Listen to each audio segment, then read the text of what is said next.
Alright. Hopefully, I could get through this. How late is it? Should be fine.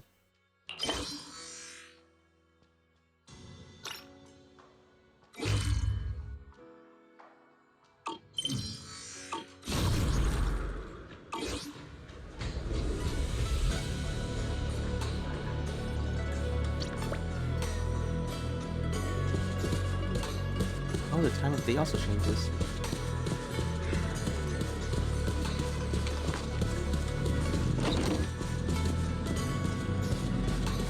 I guess we could access this room now?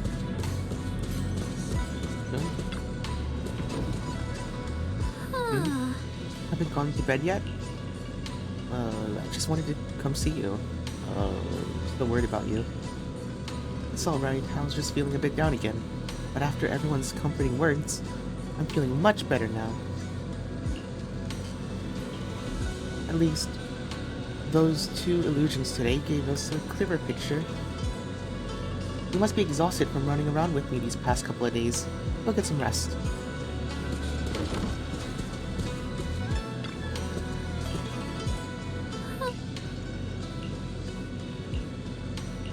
Okay, so it's the same thing. Alright.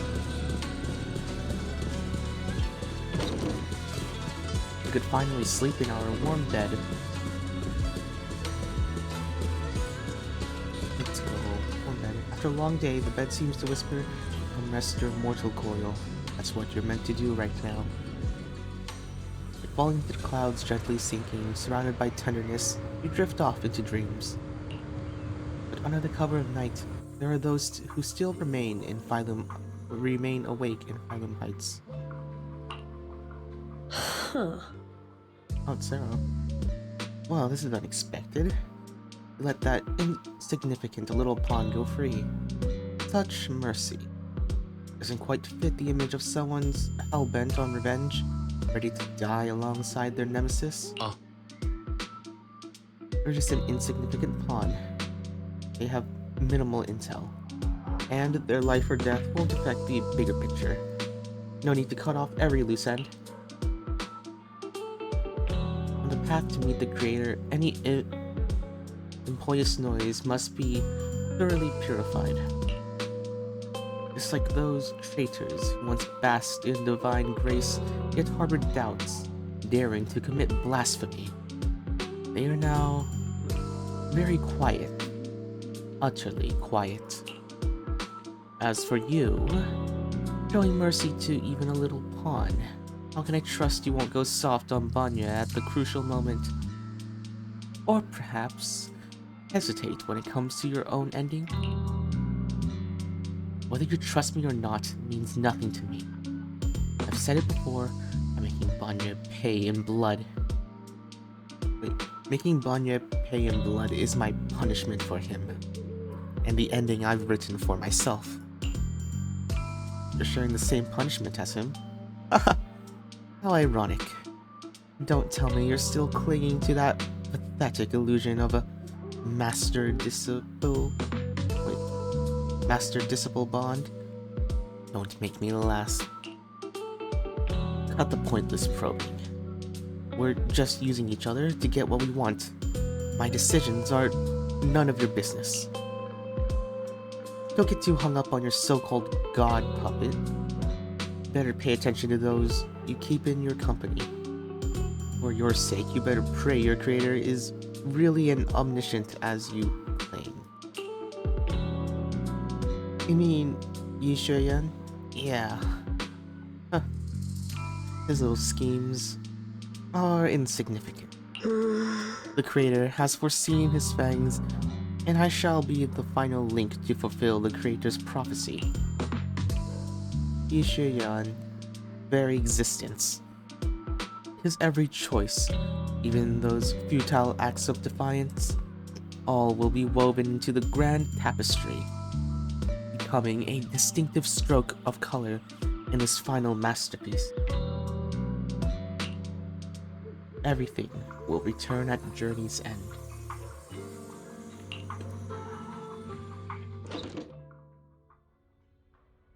lingering warmth of conspiracy gradually dissipates in the morning light of Phylum Heights.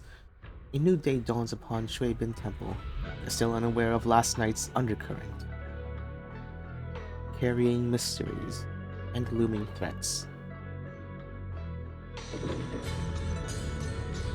Since I'm awake, I should check on Xiaogong first. That is the lion and... Wait, is that the lion and the lion bickering outside? Might as well check it out. Schedule has been updated. Keep a lookout to... Oh.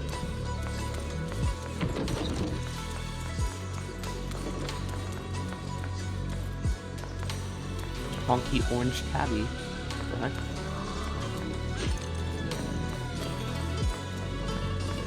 I've seen you once before. Where the heck did you come from?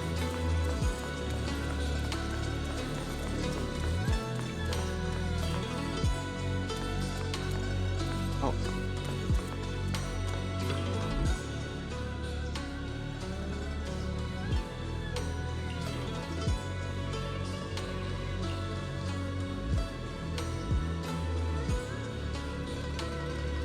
Oh my. The line is so strict.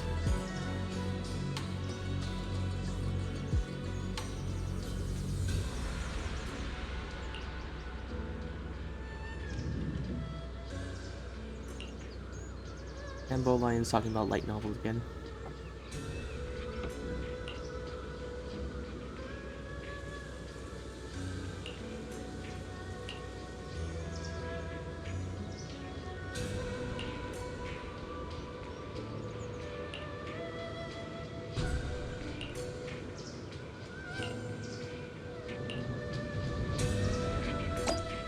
They're just yelling at each other.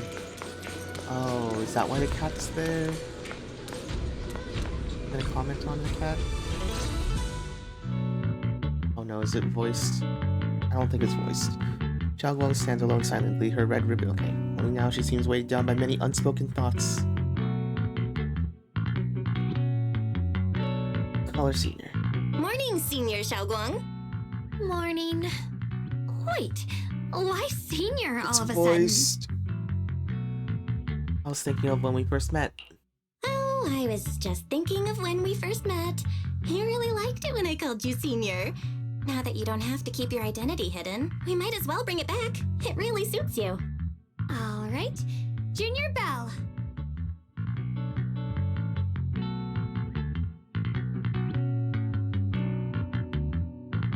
Gift box. Present, Senior Xiaoguang. A faint smile softens. Poor Yishuan Shifu gets here. Better keep Xiaoguang occupied.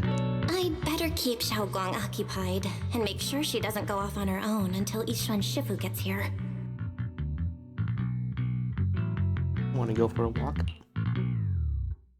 The weather's really nice today. Want to go around for a walk? Come on, come to think of it, I've never shown you around before. Then I'll be counting on you as my guide.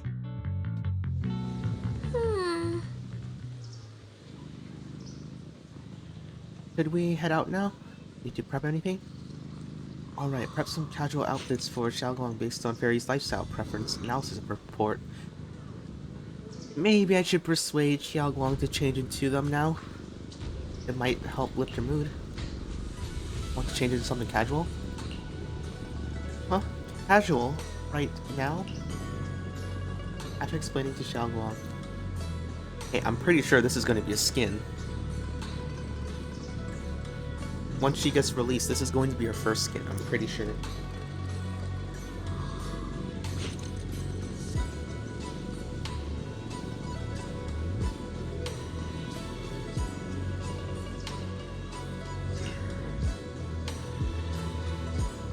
The changing clothes, Xiaoguang's eyes hold a mix of sweet awkwardness and a subtle hint of anticipation. Huh. The dress looks great on you. Really? That's a relief. I was worried it might seem too childish. not quite fitting for a senior. It looks super sweet and approachable now. Now we're all ready. Let's go.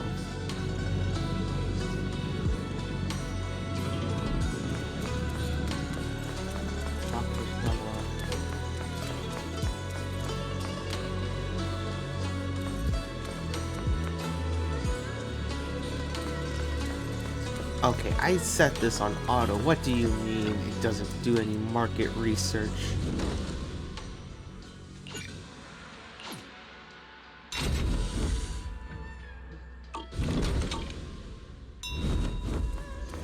Again, like the 40,000 cost bangus are all the merchant ones. Have no exploration ones for that criteria, which sucks. Oh, you want to get food? And, scene? From the looks of it, it's a pretty big tea house. Want to check it out? Yeah, it's always packed. They've got all kinds of intel. The food's amazing. Want to check it out, Xiaoguang? Yes, please. I've been to a banquet here before. I once came here for a banquet with some big shots. But between you and me, the food they served those VIPs wasn't nearly as good as their regular dishes. Oh, really?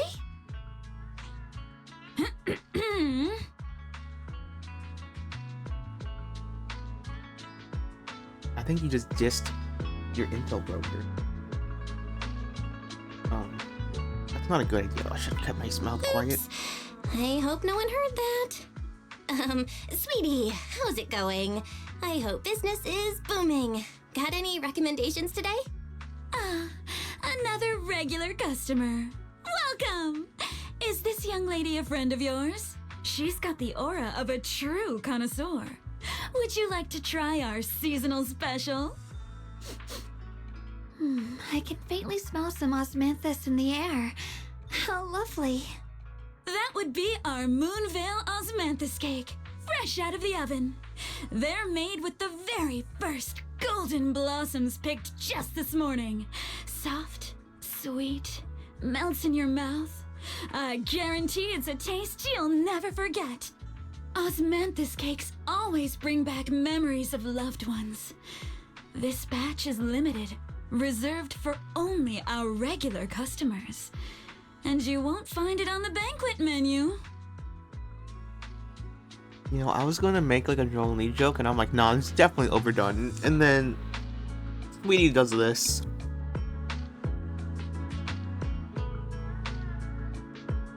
Yeah.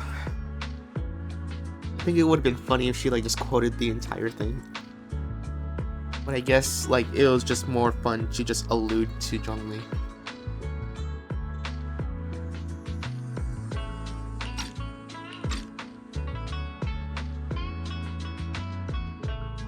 So she heard us.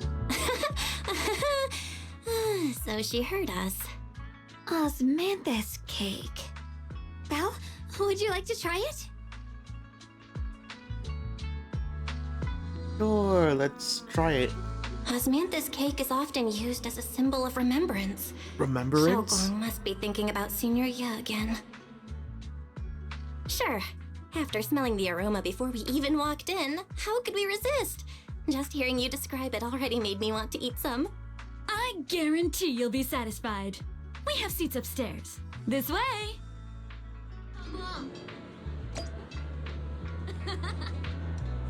Exclusive antique appraisals workshops available. Oh. How would we like normally walk in? Well, the second floor is bustling. What do you say? Want to head up and check it out? Check out the second floor. Ladies and gentlemen, Come on, over here! Come take a look! From Yunhui 呢度有人講古啊，快啲埋嚟聽下。 heavens themselves, standing shoulder to shoulder with the mighty boy hunter. She's the true guardian of Wide Bay, a living legend in our midst. But surely you don't think Yunhui stands tall like these when shooting straight from home?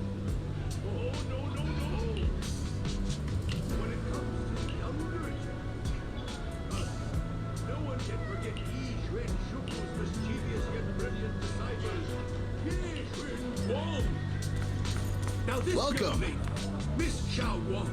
Anyone want to guess her age? You'll never believe it. Even as a little girl, she inherited the legendary Qing Ming sword. Such talent was unheard of. It's packed. Wait, a second. Who is it? Has to stay sharp when sparring with her. The girl moves like lightning, swift, unpredictable. Oh. One slip of focus, and the Shifu will have to bring out her real skills. That's why everyone at Yunpei Slight Summit lord. says this girl's got boundless potential. Guess we're not allowed in here. One day, her achievements may well surpass her Shifu. And that's not all, my dear friend. This remarkable young lady 靚仔靚 also has 女， an older 呢度有人 brother. 講古啊！快啲埋嚟聽下。 Oh, storytelling. You're here for storytelling too, right? We've got shows in the morning and evenings, you know? Uncle Kai is heading out afternoon to gather inspiration at the market street. Who knows, you might have even crossed paths with him without even realizing it. The storytelling goes best with dim sum. What would you like to eat? Shrimp dumplings, soup dumplings, fried crab roe, the century egg congee. Every dish is a dim sum treasure. Golden cake, durian pastries, chicken with sticky rice, steamed chicken feet in black bean sauce. Everyone loves every dish, every single dish. That's so smooth tongue twisting. For a server, this is just basic stuff, but I still get happy every time customers give me compliments. Under Yixuan Shufu. The question was, 寒不涼茶，醒神消滯呀！ and who Junior? Yixuan Shufu was not the type to overthink. She just threw up her hands and said, let's draw lots. Little Xiao Guang was so eager to be the senior disciple. Some say her brother even stepped aside to give her a better shot. Luck was not on her side. She Gosh, drew a okay. slip marked. Oh, prawn dumpling. Oh, I guess she likes it.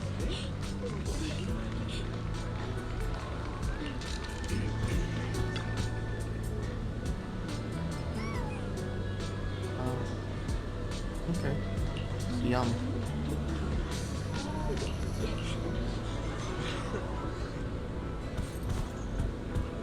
Ice tools?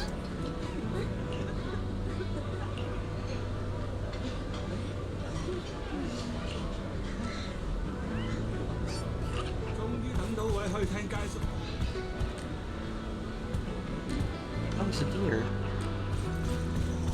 靚仔靚女，呢度有人講古啊！快啲埋嚟聽下。 Is there anything here? No. Are there more stories? Detailed draft. Huh.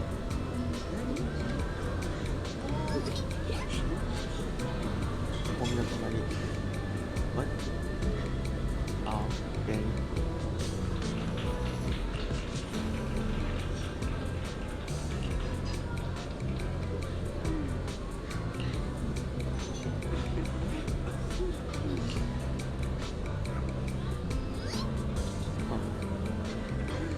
Oh, this is what he's been reading.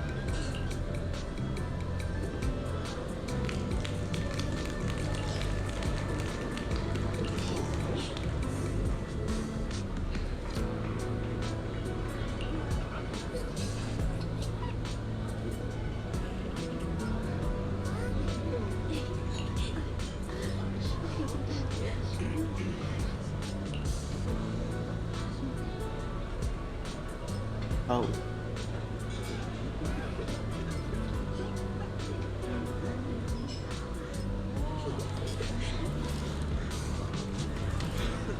Oof. Dang. It's written like he really was there to see everything firsthand.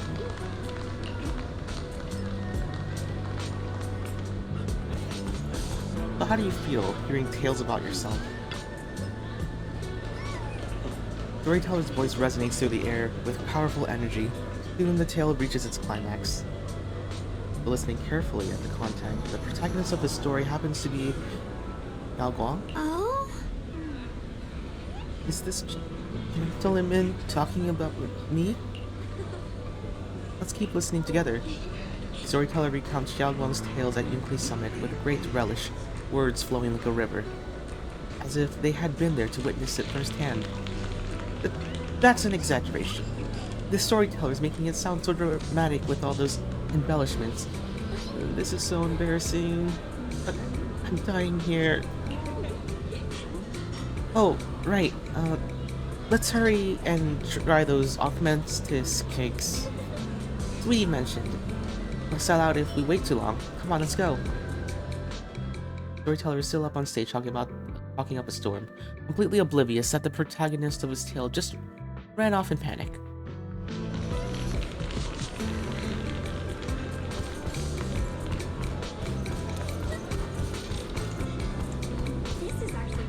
Oh, they're here.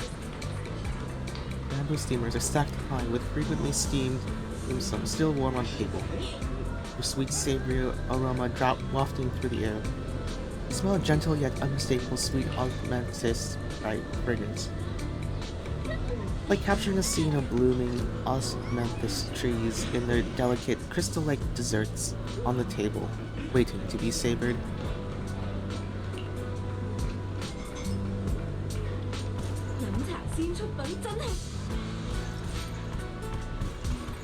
Where the heck did that voice come from? It sounded like they were at this table, but no one's at this table.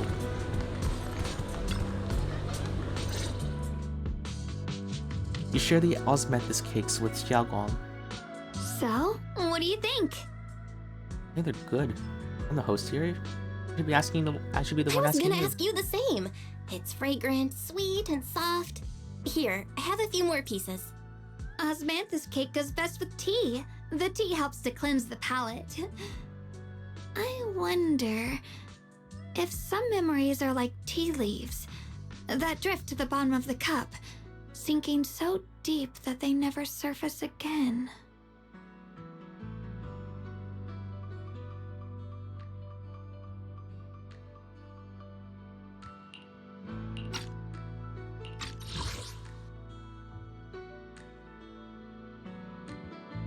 The depths of Xiaoguang's eyes carry a mix of hope and anxiety. Very hard to read. What is it that you're trying to say? Memories aren't like reflections in a teacup. Even when the tea leaves sink to the bottom, they can still float back up if something stirs them one day. Xiaoguang, what is it you're trying to say?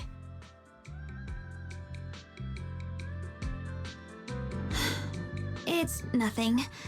It just feels like time's been slipping by so fast. Miss, is the taste of our Moonvale Osmanthus cake to your satisfaction? It's your first time here. I hope you'll forgive us if the service falls short.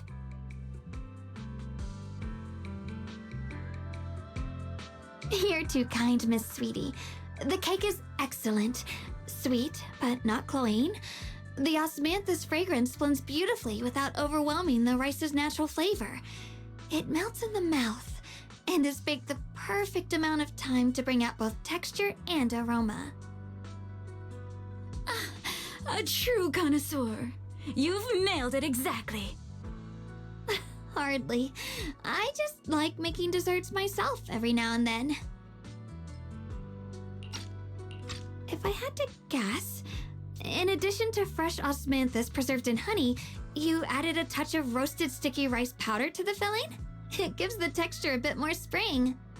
And at the end, did you add a sprinkle of candied kumquat peel? There's a light citrus note that lingers. Whoa, spot on! The sticky rice powder keeps it tender but gives it structure. And the candied kumquat peel is the final flourish. You're a true gourmet, miss. Impressive. Very impressive.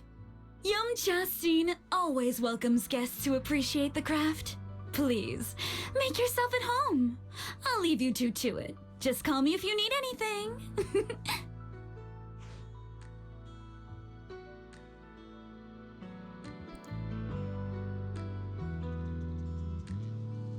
Wow. He complimented the head chef? Restaurant owner? That's good. Yeah. expert. Xiao Guang, you even know all that? You're like an expert. I wouldn't call myself an expert. I used to watch Senior Inhu cook back at Yunquei Summit. I thought it was fun, so I picked up a little here and there. Later, I started experimenting with some desserts of my own. But at first, the things I made were really something else. My brother, Shifu, Senior Fufu, and Senior Inhu all ended up as my first victims. My brother would always tease me, saying eating my desserts was part of his training, tempering the mind through hardship.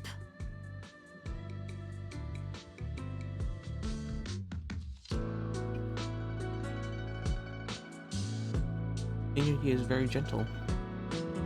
He must have been even more patient with you. Senior Ye is such a gentle person. He must have been even more patient with you. Yeah, he always looked out for me. Even though he was just a kid himself, he'd always give in to me, and he almost never got angry. He taught me so much. I still remember when I first arrived at Yunquei Summit. I was mischievous, made a big mistake, and just hid. I was too scared to face anyone. My brother was the one who found me. He didn't scold me. He just asked, an elder at the end of his years, and a young man with his whole life ahead of him, if you could only save one of them, which do you choose? In a famine, a single bag of grain could keep a person alive, but a rare manuscript carries the wisdom of centuries. If only one can be preserved, which do you choose? And when facing a calamity, do you cling to safety and protect yourself? Or do you stand and fight to save others, even against impossible odds? Which do you choose?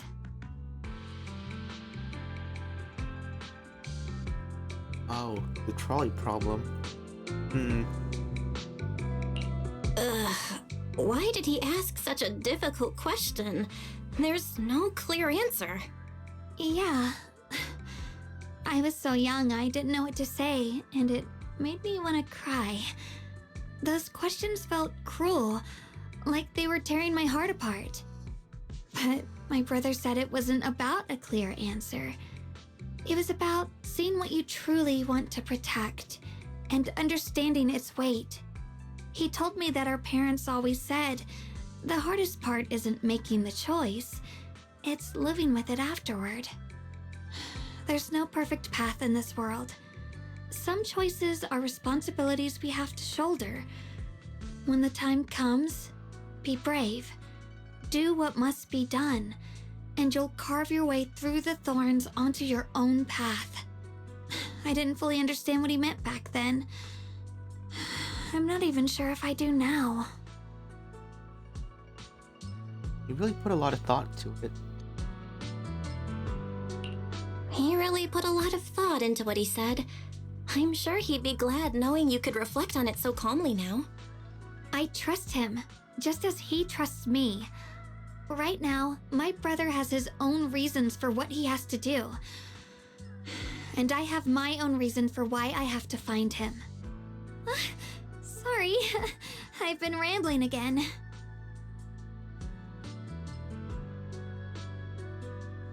You can always tell me these things. You can always tell me these things. I'm your junior after all.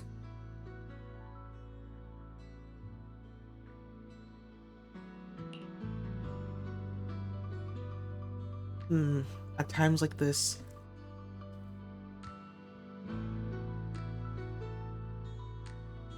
Okay. At times like this, you feel more like the senior.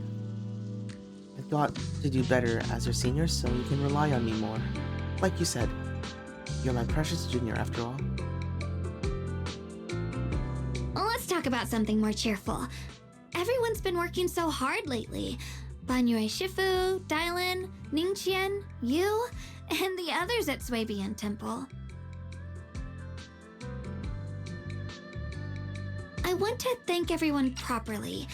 What do you think about me putting together a thank you dinner and gathering everyone around the fire for the night?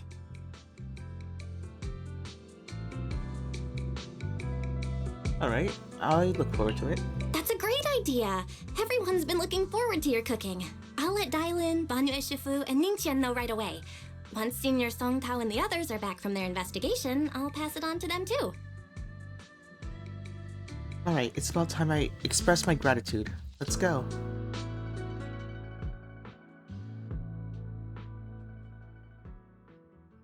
Xiao Guang and you leave Yongcha scene, preparing to head back to Shuiben Temple. Oh! Over there, it's Senior Tingyuan and Senior Song Tao. Looks like we've got new intel. Come on, let's check it out.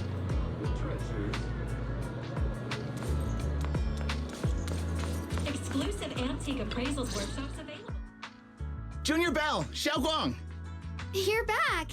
Is everyone alright? Any progress in the investigation? Don't worry, everyone's fine. We ran into a little trouble on the way, but we managed to find some leads. Thank you, everyone. You've worked so hard. Don't mention it. It's our duty as Shuibian Temple disciples. Xiao Guang, I'm glad you're feeling better. Thanks to you, Junior Bell. Thanks to all of you. Thanks to all of you. Xiao Guang was just saying how hard you've all been working, and she wants to host a small thank you dinner at Shuibian Temple tonight. She'll even do the cooking. She's planning to invite everyone for a cozy evening chat around the fire.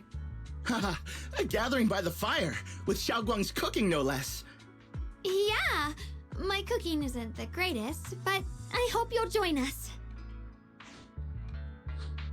That's really thoughtful of you, Xiao Guang, but I'm afraid we can't tonight. Huh? Don't worry, we have good news.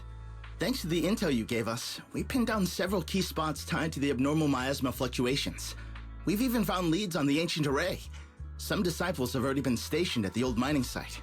The full report's been sent to Yishuan Shifu. She should be coming to Weifei soon to help. To ensure everyone's safety, we'll rotate disciples to guard the key locations, keeping a close watch for anything suspicious. Xiao Guang, as the wielder of the Qingming sword, your role is too important. Until Yishuan Shifu arrives, please, stay here in the temple and keep yourself safe. Leave the investigation to us. You guys take it easy tonight. When this is all over, we'll celebrate together properly, okay? But Come on now, don't feel bad. This was everyone's choice. We all have something we want to protect. Weifei Peninsula's peace, the safety of our disciples. Only when you're safe, Xiao Guang, can we carry out our mission without worry. Protecting you is protecting the future for all of us. So now, how about a smile? okay, I understand. That's better. We'll get Bowlion and go switch shifts with the others now. See you later.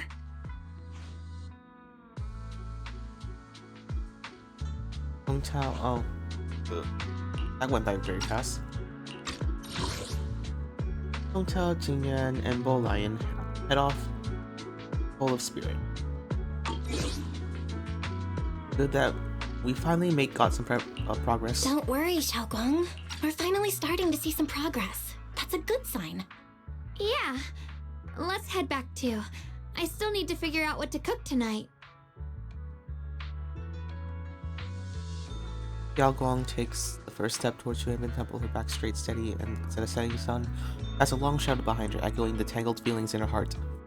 Meanwhile, in an unassuming quarter in Phylum Heights, Dailin and Zhao are exchanging intel. Here, the intel on Sarah. Grew up in an orphanage near a hollow. When the place got shut down by the city, she vanished for a few years. Then reappeared for a couple months before disappearing again. The next time she showed her face publicly, she was already moving under the banner of the Exaltists. Vanished for a few years? Here's where it gets interesting.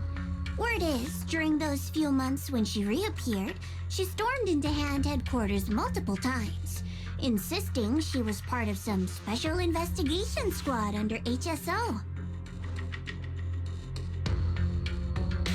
She said every member, but she was...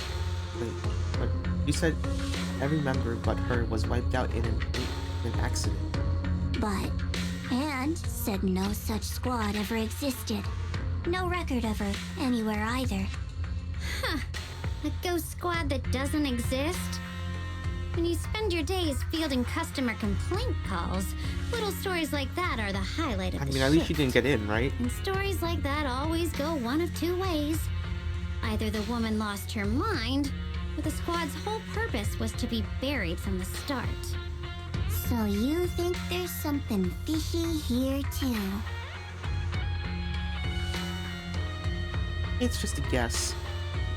But I wouldn't dare spread anything like slander against the city administration. Besides, this information doesn't really help us with what we're trying to find out. Fair enough. A woman forever without a place to belong, falling into some delusion's embrace. A textbook tragic story. Nothing worth dwelling on. What is worth our attention is the creator she clings to. More and more signs point to something hidden in the hollow that we don't understand yet. I've already reported to the boss. We'll just have to wait for orders before making our next move. Oh, I need to remind you of something else. The higher-ups know about the abnormal miasma fluctuation, too. They don't want Wi-Fi Peninsula destroyed. There's too much value here. Which means this mess is also part of your job now. Those old minute tops really know how to hand out impossible missions.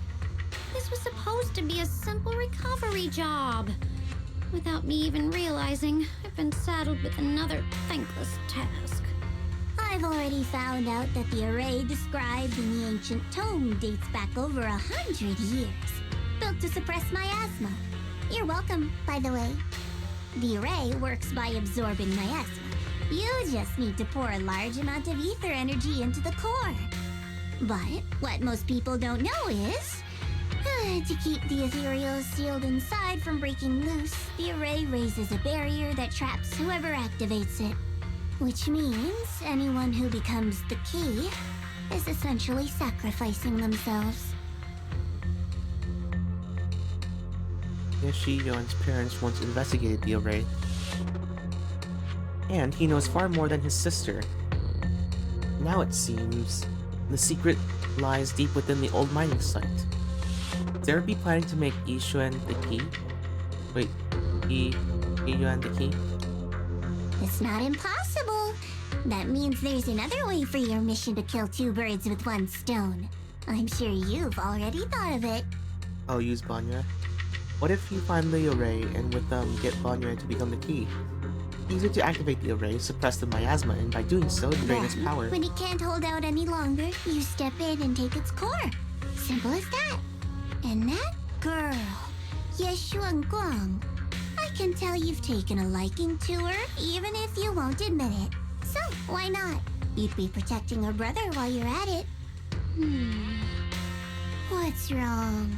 You're hesitating? No, it's just, as the one responsible for retrieving the core, I have to make absolutely sure it's secure. Remember, the orders were clear. If recovery fails, destroy it on the spot. Unless you've got other concerns? Or should I say, excuses? Don't tell me that fighting alongside him these past few days has caused you to have a change of heart. Now you feel sympathy towards him? Sympathy? I don't waste sympathy on living humans, let alone on a killing machine that couldn't even pass a forbidden fruit test. Exactly. A killing machine. Whatever name it goes by now, it was created as a weapon of indiscriminate slaughter to suppress the miasma. Its nature won't change. Dial in. As a Krampus judge, don't forget that. Judging me with sentimental nonsense? You really do underestimate me, don't you, Senior Zhao? I'm just thinking the whole suppressing miasma angle might be a smokescreen. If the miasma in Limnian Hollow is actually receding, where's it going? Also, I heard another name from the dead at the old mining site. One that's been coming up a lot these past few days. Looks like someone else wants Banye gone. More desperately than we do. What do you mean? Who?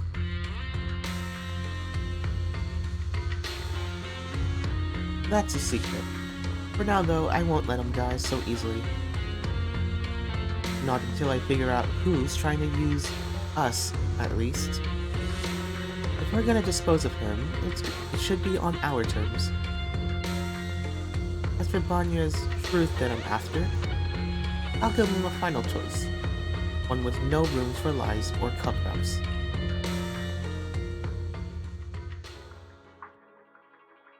Not long after, Dylan comes to a decision after receiving the invitation to the fireside gathering.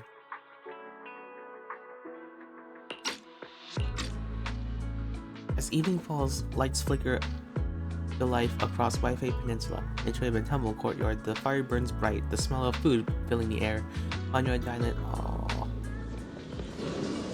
well. Oh dang, we got tables out here.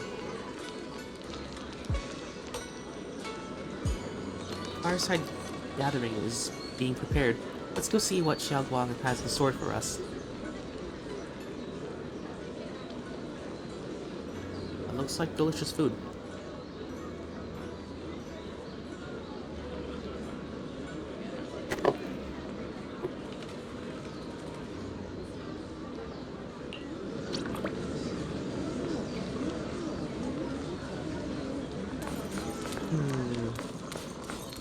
I can't talk to them yet.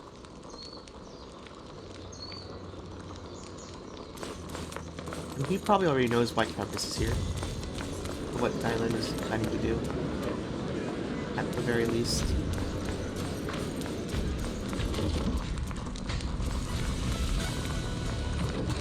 Wait, talk to all of them, or? Well, when you guys mentioned having a late night gathering, I thought we'd just grab some takeout and hang out, just sit around and eat and chat. Wow, Xiaoguang really went all out. Xiaoguang said she wants to thank everyone properly. The table's packed. Xiaoguang arranged everything so neatly that I'm kinda embarrassed to bring out the ready-made meals I secretly bought. Better stay quiet. I'll just wait to feast on Xiaoguang's cooking tonight.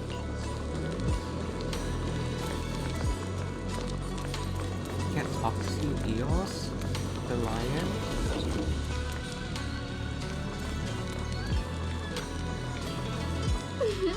Perfect timing. Come help me check what else we need. You need help? No, you've done so much for me. I promised I'd treat you guys properly this time. Just relax and don't worry about it. All you gotta do is make sure to finish everything. Can I sneak a bite first? Xiaoguang widens her eyes and puffs up her cheeks in mock anger, unable to hide the laughter dancing in her eyes. No way. If you sneak a bite now, it won't be a surprise later. Can you wait just a bit longer? You feel a warm sensation in your palm as something round is pressed against it. A peeled roasted chestnut, glazed with caramel. Just this piece. Have a taste, but keep it a secret, okay? This is an exclusive taste tester privilege.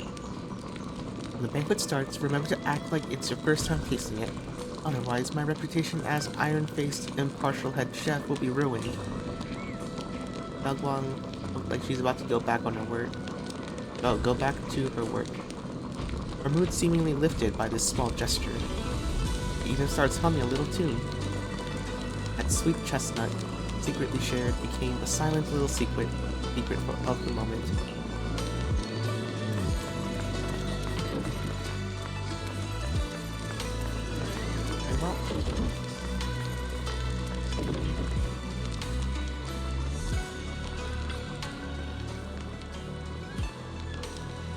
On a large round table, warm orange charcoal flames dance on the small stove, roasting and making fruits and nuts sizzle and crackle. The cozy aroma fills the air as their edges turn into an enticing golden crisp. The aroma of fragrant tea wafts from the rustic clay pot, while plump chassis buns glisten with amber coil. The plates of meticulously arranged osmanthus cakes stand like a quiet gesture of thoughtfulness, especially captivating to the eyes. Please come this way. Cool. to be like telepathically told us.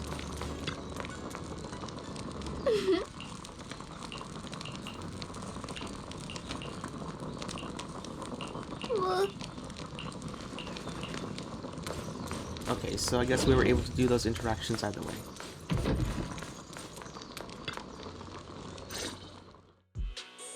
There's something I want to discuss with you. So, what is it? What is it, Banyu Ishifu? It's Xiaoguang.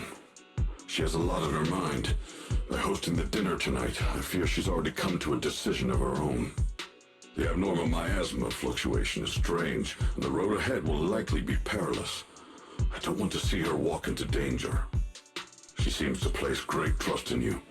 If it's your advice, she might listen. Could I trouble you to speak with her again and persuade her to stay here in the temple and keep herself out of danger? That would be the safest course. I'll talk to her again. Okay, I'll try to talk to her again. But Banyu Ishifu, I've been thinking, treating Xiaoguang like she's a fragile piece of glass to be sheltered away, is that really what's best for her? The Qingming sword, the rest of us? We should be the ones to protect her. But more often than not, we've been holding her back. The Qingming sword is unlike any other weapon. That's why you're the only one I can bring this to. My, oh my. What a touching request.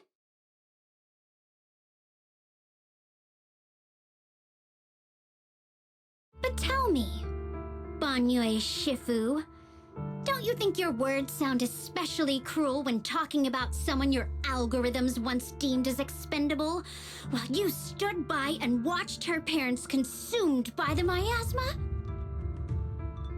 Oh, what? Looks like you didn't know that yet, huh, Proxy? That's kind of mean. Allow me to introduce our oh-so-gentle, reliable Banyu Shifu. His codename is Purge Unit Type 0, one of Tops's secret machines built for suppressing miasma. And by suppressing, the most efficient way was, of course, indiscriminate slaughter. Before he put on this harmless, good guy facade, he was Tops's sharpest, most merciless killing machine. After a botched mission, Tops discarded him, left him to rot in the hollow.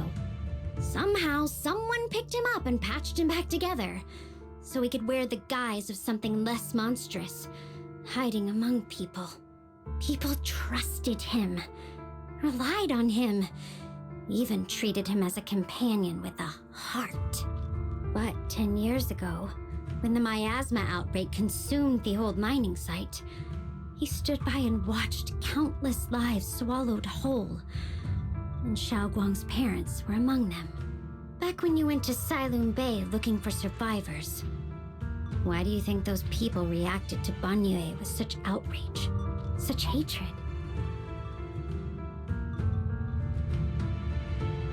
I mean, I kind of assumed that. Banyu Shifu, is this all true? Yeah. The marks from the past can't be erased. That much is certain. The past? Such a tidy word for confession. Then tell me, back then, when you failed to save those people, was it because of your so-called algorithmic logic? Suppress the miasma at all costs. The absolute order that made you treat human life like it was nothing. Does it still run somewhere deep in your core? That kind, gentle mask you wear, is it real? Or is it just a performance for us and for your own conscience, so you can forget the blood on your hands even for just a moment? Silence. The reply I hate the most. I don't even know anymore. Am I speaking to a remorseful person trying to atone, or to a machine that couldn't even pass the forbidden fruit test? Am I just wasting my breath? Suffocating silence hangs in the air. Ah, there you are. Banyu Shifu, could you give me a hand? This old stove is the bane of my... A suffocating silence hangs in the air until Xiaoguang's bright voice cuts through the icy tension. Okay, wow. I'll be right there. Anya leaves his back like a mountain, his steps steady and unshaken. Relax. I have no intention of telling Xiao Guang about the past. It would only breed hatred and chaos. Krampus wants something from Banye. The simplest way to get it would have been to tell Xiao Guang outright. Let her despise him, resent him, or put him to use. Make him the key. Okay, what intel do you have? Key? According to the ancient tome, to activate the array and suppress the miasma, all you need is a powerful, ever-flowing ether energy source placed in the center of the array. He fits the bill, doesn't he? Once a killing machine, an energy monster in his own right. Sacrificing a machine that failed the forbidden fruit test to secure Wi-Fi Peninsula's peace? Perhaps that makes the guilt easier to bear for everyone. But now...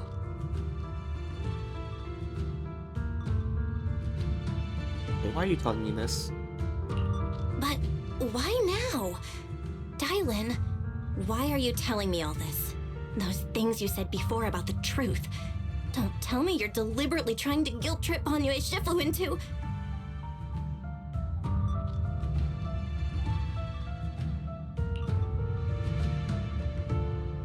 Whether he truly has a heart or not, his actions will give me the answer. I told you, there's a truth about him that I need to verify. As a Krampus judge, my duty is to drag everything hidden, false, or twisted into the light. To reach the end of truth, no matter the cost, no matter the means. Proxy, a word of advice. No matter how harsh the truth, it's still better than drowning in a sweet, comforting lie.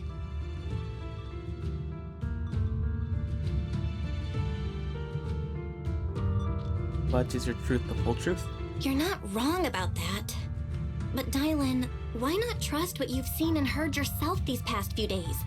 How can you be so sure that the things you've just revealed aren't distorted versions of the truth, carefully crafted to serve someone else's agenda?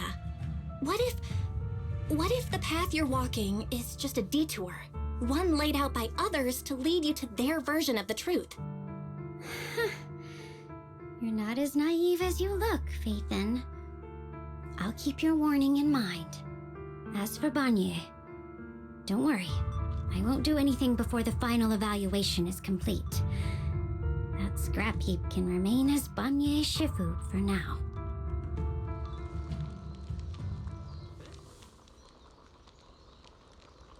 What Manya and Dylan just said, I need some time to sort through all this. I should probably talk to Xiao Guang about her own situation first. Oh my gosh, Eos. I'm gonna fall.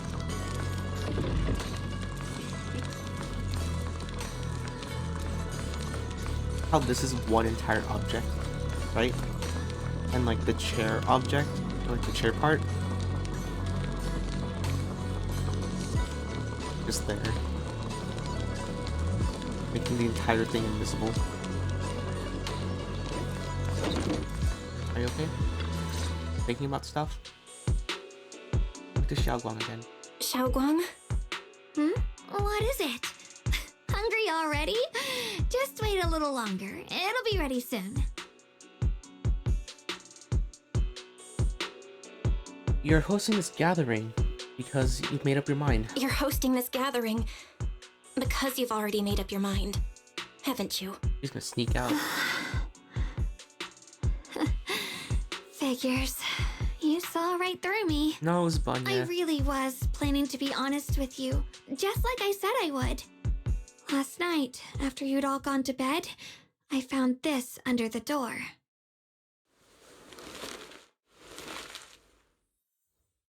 Xiao Guang, I found a way to break the connection between you and the Qingming sword. The power of the Creator is beyond imagination. Deep within the place we once knew lies the key to awakening them. When they descend in the days to come, my wish will finally come true. No matter the price I have to pay, Xiaoguang, you will be free.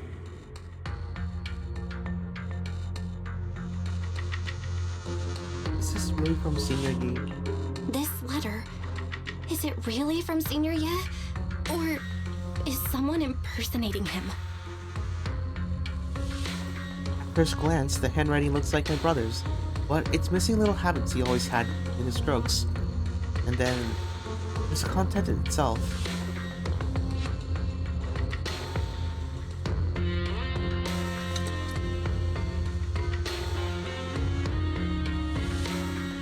Does it sound like something Senior Ye would say?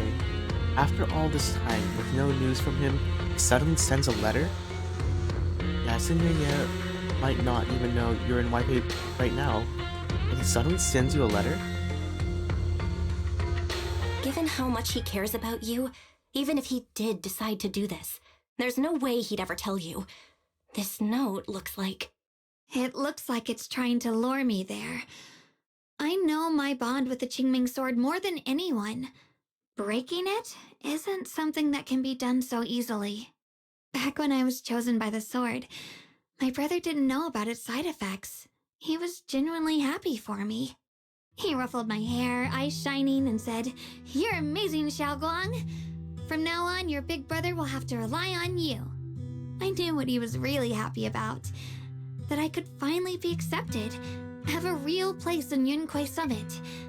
A new home.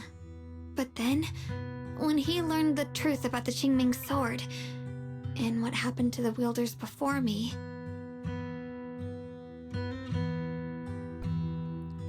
How cruel. That's too cruel for him. When we received the news that our parents really had passed, he held back his tears. He didn't want me to be even more afraid. But the day he found out the fate of the sword's wielders, my brother, who had never shown weakness before, broke down in front of me, crying and saying he was sorry, over and over. In the end, with his eyes red and fists clenched, he kept repeating it again and again, not just to me, but to himself, that there had to be a way, and that he would find it. That way became his obsession for years. He even hid from me and Shifu that he was experimenting with forbidden techniques, trying to shift the Qingming sword side effects onto himself instead. But you could do that? Onto himself? Thank goodness Shifu caught it in time. That was the first time I'd ever seen her so angry. Not at the forbidden techniques, but at my brother for putting himself in danger. She didn't punish him. She just let out a long sigh, placed a hand gently on his shoulder, and sat with him under the cold moon for the entire night.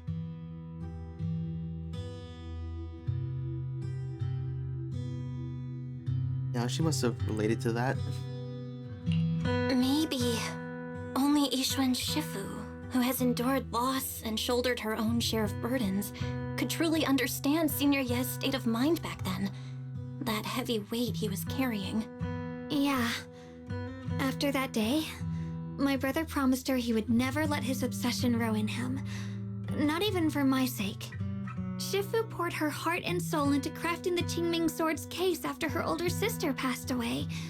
With it, as long as I keep training in seclusion and reinforcing the seal, I can live like an ordinary person. But, even with the sword case's protection, Shifu and my brother have always been so careful with me. Of course, I understand why. Every part of the seal carries Shifu's lingering pain from her past, and the fear my brother hides deep inside his heart has never really gone away. That's why, this time, I have to go. My sanity tells me that even when despair first struck, my brother never thought about sacrificing others for my safety. He tried to shoulder the side effects of the Qingming sword himself. I I don't believe that the person who made that choice back then would now throw himself into the Creator's arms just because of me. So there must be something else he's trying to do. I believe in him too. I want him to be playable. I believe in Senior Ye too. But I can't stop the terrible thoughts from creeping into my head. Trap or not, a path of no return or not, I can't let him face that danger alone. I have to stand beside him. I know it's reckless and dangerous. But with you, I don't always have to be so sensible. I want to choose my own path, to take on the responsibility that's mine to bear. So, since you can't stop me, hide it for me one more time, please?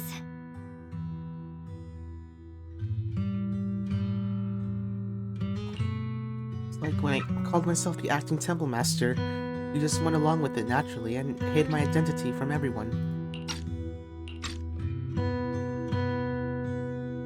I'm not here to stop you. I'm here to walk this path with you. I'm not here to talk you out of this. I'm here to make a promise as your companion, not a declaration as your protector. Whether it's into the abyss or toward the light, Xiaoguang, let me be your trusted companion, your proxy, and walk with you to the other side of this path. Why is it that words this heavy can still make my heart feel so warm? Why does it make me so happy? I almost want to cry.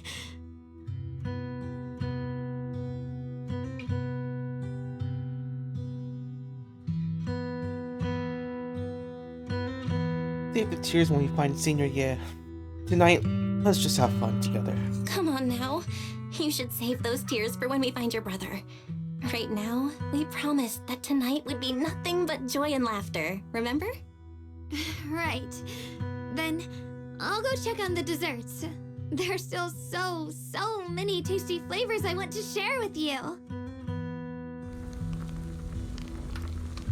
The scent of spices flowing through her light, her determined steps quickly filled the small courtyard. Fire crackles were... and they couldn't read through that.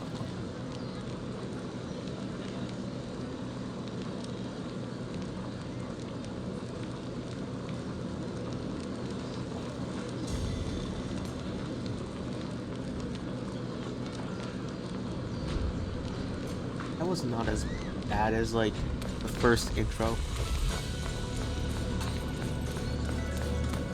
I guess they, like, rewritten the part about her, acting as the Temple Master. I think that's the rewritten part, which is why that happened. The accusation and cruel past of Silent Bay.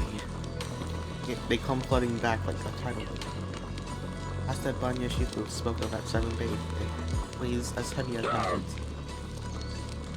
Your Excellency, you seem hesitant. Are there words weighing on your mind left unspoken? Please speak freely. Whatever you have to say, I will bear it all. What we've seen these past few days was no immovable rock, no heartless weapon, but Banya Shifu, quietly protecting everyone, stepping forward in times of crisis. This Banya Shifu, whom Xiao Guang truly trusted, this trust, this responsibility, could never be driven purely by cold algorithms. No matter how you were defined in the past, I believe you. I believe in the you standing here right now. The words carry great weight. You have my thanks. Hearing you say that, I have no regrets. The feast is set to start. May this night brings peace to us all. I can't speak to her again. Can I speak to Dylan? I can. That is the final evaluation that Dylan mentioned. What's wrong? Still caught up in the shock of me unveiling the past? Don't worry. I never intended to exploit your kindness and make it part of my judgment. I'm telling you this today because you need to know what kind of burden your trusted companion is really carrying. About your judgment. All I can tell you is that my mission and my judgment won't harm your interests, or Xiaoguang's. After all, truth only destroys what isn't worth trusting. And from the ruins, that's where the real new growth can sprout. If I tell Xiaoguang about this, well, that would prove you have the courage to stand your ground. I know that you harbor no hostility towards me, or rather, you still trust me. Well then, let's maintain that trust, Proxy. I'm glad you didn't tell Xiaoguang right away. But Vanya makes a choice that won't let you down. Right, enough with the heavy stuff. The feast's about to begin. Remember, tonight I'm just a visitor of Shueibin Temple. Just your friend.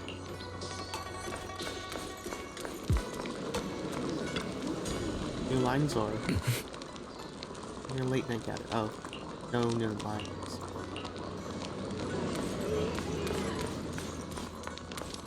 Right, see, everything seems to be set up and ready. We can get started now. Start the fireside gathering. Is it gonna be a cutscene?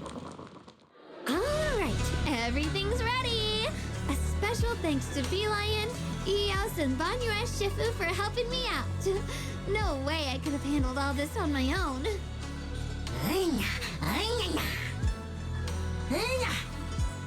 Ooh, try this, Dylan. I added extra honey, just the way you like it. Oh? You even figured out I've got a sweet tooth, huh? How thoughtful of you. Hey, Beelion! Look at your paws! They're all greasy. You can't eat. Careful, or a spark's gonna turn you into a grilled lion head! Crispy outside, tender inside. Oops, my bad. I forgot we've got another lion head sitting right here.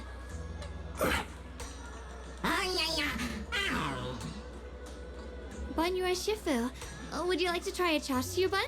I remember you're not fond of oily food, so I followed Senior Inuhu's recipe and added a bit of dried tangerine peel to the marinade to cut the richness. Do you like it? It's perfect. I'm glad everyone likes them. They're nothing fancy, just some home-styled cooking. Xiaoguang, you're too modest. With skills like this, you could open a restaurant of your own. The balance of sweet and savory, the juiciness. It takes me back to a taste I haven't had since childhood. Xiaoguang, your cooking makes me feel all warm and full of energy. Yeah, it's been a long time since we've had a feast like this. Though I have to say, compared to the way you nearly scorched the bottom of the pot earlier, stomping your feet in panic, you sure adapted fast, Xiaoguang. Dylan, we agreed not to bring that up. That old stove's impossible to handle. The flames keep flaring up and dying down. Luckily, Banyue Shifu's here. Anyway, since we're all here, why don't we sit by the fire and chat for a bit? Oh, chatting? I love chatting. What should we chat about? Let me think. Oh, I know. Everyone share something funny or embarrassing that's happened to you recently. Dylan, you first. The hearth crackles and flickers with the flames. Laughter, playful teasing, and clinking of dishes and cups are woven together into a rare chorus of carefree buzz. The tight strings in everyone's hearts loosen without notice, heavy secrets momentarily chased away by the warmth. Time seemed to stretch in the glow of the fire, flowing quietly in its simple purity until, as laughter slowly fades, they look up and realize stars have filled the sky.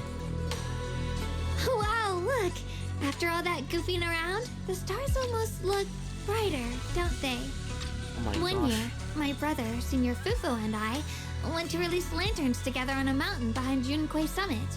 It was a blustery day, and the wind was so strong we couldn't even get the lanterns lit. I remember stomping around in frustration. Eventually, I just tossed the lantern aside and lay on the grass. But when I looked up, I saw the starry sky, each star shining brighter than any lantern. My brother said that the stars are the best kind of lantern to carry your wishes. I wonder, what did I wish for back then? Feels like it's been ages since I had a moment like that. No thoughts, no worries, just gazing at the stars and having a quiet conversation. Everyone listens silently with the crackle of flames, only sound breaking the silence.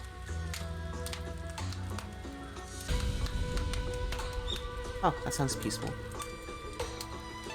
Almost like a campfire. Meanwhile, the tuning sword case shimmers almost imperceptibly under the starlight. Voices, such cool things. Once made, they're like stones cast into a lake, rippling, pushing you forward as they spread. Think something? Looking back, those ripples already turned into a tidal wave. There's no turning back now. King Chen seems a bit drowsy, mumbling incoherently fragmented words under his breath.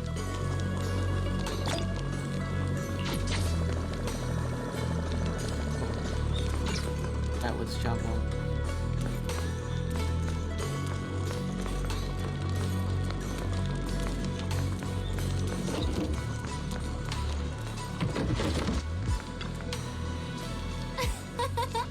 So much fun with everyone.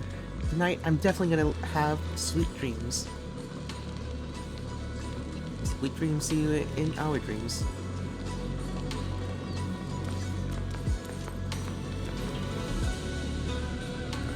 What's your plan?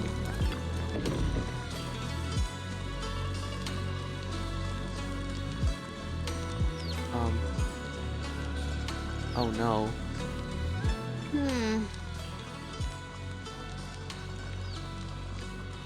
Oh no. Finally, some peace and quiet. No endless customer complaints and no paperwork. No urgent messages and none of those voices. Sitting here, looking at the fire, gazing at the stars, listening to chatter. Just chilling like this. Yeah, not bad at all. Violet's expression held an unusual calmness. Seems like the perfect moment to ask those questions she's normally dodged. Since it's so much trouble, why do you still like being a customer service rep? Because it's fun watching people get tongue-tied when I fire back. Because when talking to a living person, no matter what I say, I'll always get a response. It could be an angry demand, a helpless sigh, or even a dumber follow-up question. But whatever it is, it's all at least some kind of response. Unlike in the Hollow, where you can only listen, endlessly listening to those voices of the dead. Listening to their resentment, their regrets, their pleas, but they're forever unable to truly respond to anything, or accept any true response. No matter how much you say, what you say, it's just like a stone falling into a deep well. Not even an echo can be heard. That feeling, after a while, makes you wonder if you've become part of that silence too. Alright, it's getting late and cold. Time to head home. Finally got some peace and quiet, but it's about to come to an end. Tomorrow's gonna be another troublesome day, huh?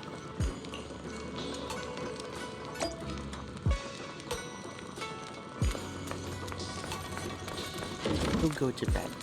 Or I guess I could talk to them.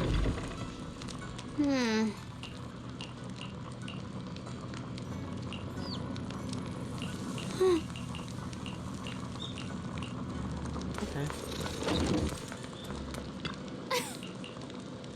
Good dream. Right. He is just standing on the table. Talking with his eyes. Warm bed. The happy gathering and soft bed smooths away the edges of those heavy, sharp, and unsettling thoughts. Your inner turmoil gradually subsides, letting you sink into a peaceful darkness woven from the silent companionship by the hearth. In this tranquil moment, protected by the lingering warmth of companionship, you drift into a deep, dreamless sleep. Far off, Yun have waited for quite a while, finds himself. You aren't planning to use me to activate the array, are you? No need to test me. I already told you.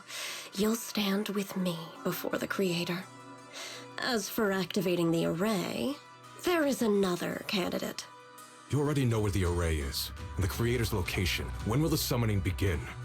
Patience. Timing is like a seed buried deep in the soil. You can't simply will it to sprout.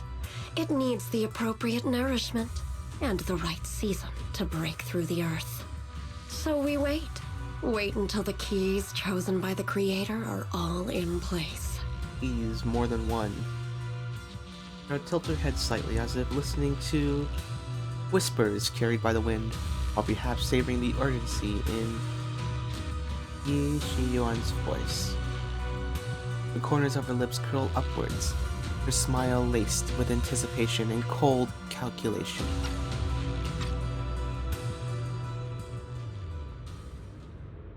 Sounds like a commotion outside. Better check it out. But did she already like jump out? I think she already left.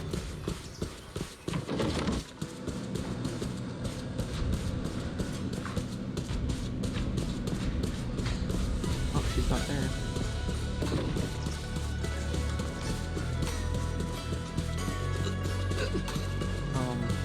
Or not.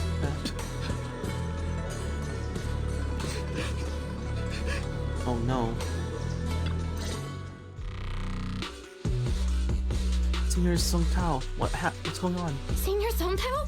What's going on? We'll get you patched up right away. No, don't worry about me. Listen, last night, sometime after midnight, the miasma at the old mining site suddenly erupted. The other disciples are all trapped there now. Many of them are severely wounded. Belle, we don't have time to wait for Shifu and the others. Let's get going. Got it. Then let's get going. Wise, we'll leave Senior Song Tao to you and D-Lion. We'll take care of him. Eels will be waiting for you there. I'll go tell Banyu Shifu and Dylan. But remember, Belle, Xiaoguang needs to be careful with the sword. Relax, Junior Wise. I promised Belle I wouldn't break the seal lightly. Don't forget, I'm pretty strong.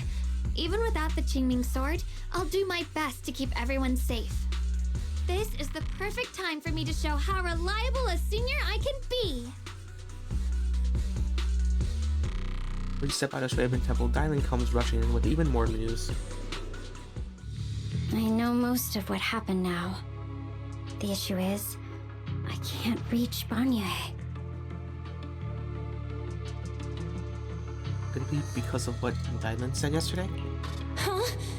Could Banyu and Shifu be planning to face everything alone after what Dylan said yesterday? Ning Qian's also missing. The timing of the miasma eruption can't be a coincidence. And his disappearance only confirms my suspicions. Something isn't right. What did you dig up? Your suspicions? What did you dig up this time, Dylan? Remember when I told you that I heard a familiar name among the voices of those dying in the mine's old residential area? That name was Ning Qian. Ning Qian? Were his relatives among the victims back then? When the disaster hit the old mining site, Banyu left many to die, including Ning Qian's sister. Those Banyu turned away. Praxi, there's no point in hiding anything from her at this point, right? Explain what happened with Banyu and Xiaoguang. Xiaoguang, this is what happened. You tell Xiaoguang about what Banyu did. So, Ning Qian concealed his past and joined Banyue's school to get close to him. I found out that he contacted Sarah before he first met us. No wonder more clues somehow always appeared the moment we thought the trail was about to go cold. That's Sarah. She must have used the hatred in his heart to strike some sort of deal with him. Us meeting the Exaltus remnants, discovering the ancient tome, and learning of the array. None of that was random. Looks like that woman has been secretly orchestrating these seemingly logical events. I got an investigation report on Ning Chen this morning. He said goodbye to his neighbors and friends at the martial arts school. The way he spoke made it sound like he was leaving on a long trip and might never see them again. Never see them again? Does that mean he's out to take revenge? That seems to be the most likely possibility. The recent miasma eruption that led Banyue to investigate was probably meant to lure him into opening the ancient array. So that note I received?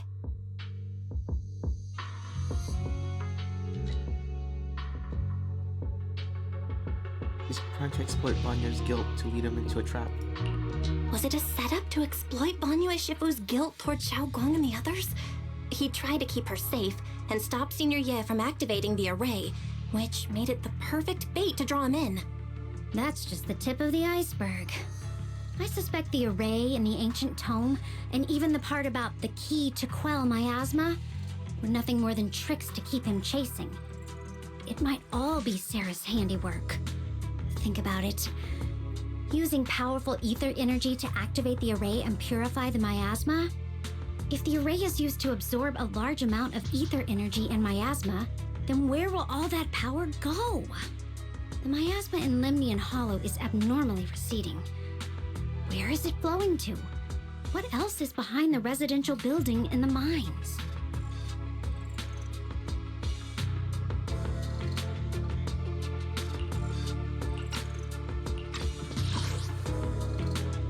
And that voice in the hall. We still don't know why only Banya and I could hear it. But it's clear that the voice is being used. Been trying to use my memories to plant doubts in my mind. What exactly is hiding behind the voice, trying to influence me and Banya?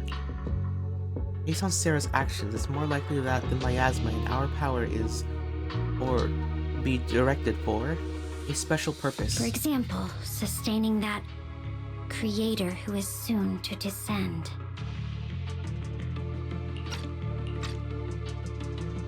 If that's true, then that array... If that's true, then even if the array once had its use, it's definitely not some world-saving miracle anymore. Instead, it's an energy pool gathering strength for the creator's descent. As for Ning Qian, no matter how much he knows about what's actually happening, he's already become someone else's pawn. I know I don't have the right to forgive Banyue Shifu on his behalf, or erase the hatred he carries in his heart. But even if I don't remember him as a child anymore, I know from the time we've spent together that the kindness he showed us was genuine. So, what about you? As things stand, what do you think of Banyue?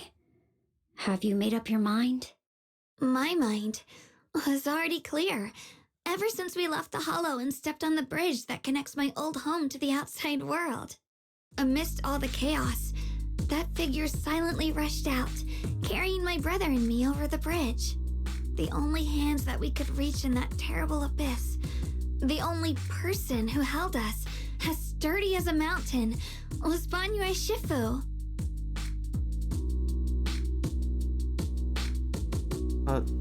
Did you remember something? Huh? Xiaoguang, did you remember something? Yes, Banyue Shifu never mentioned it. He saved my brother and me all those years ago. He looked after us, sent us to Yunquei Summit, gave us a better home. No matter what kind of past he carries on his shoulders, or what strict cold rules he adheres to, how could I erase such kindness? And now his guilt has driven him into danger for us again. Dialin, Belle, I'm going to bring Banyue Shifu and my brother back. Now that's the spirit of the Qingming Sword successor. If you're set on dragging them back from the abyss, then let's get going. Before that scrap heap gets turned into actual scrap, and before your brother and Ningqian make any irreversible mistakes. Dylan! I knew you were a good person. I knew you were a good person. All right, stop it, you two. Oh, is this another favorite? That choice I forced Banya to make last night. I never thought the answer I wanted would come so soon. How simple. In truth whispered by the dead to expose the lives of the living. That is the standard by which I enact my judgment. But this time, I want to use the voices of the dead to gift a truth to the living. Prepare first.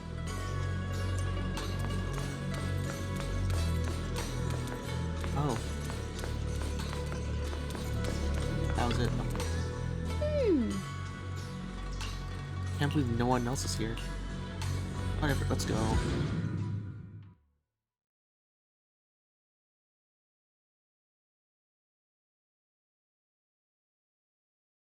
That for a long time.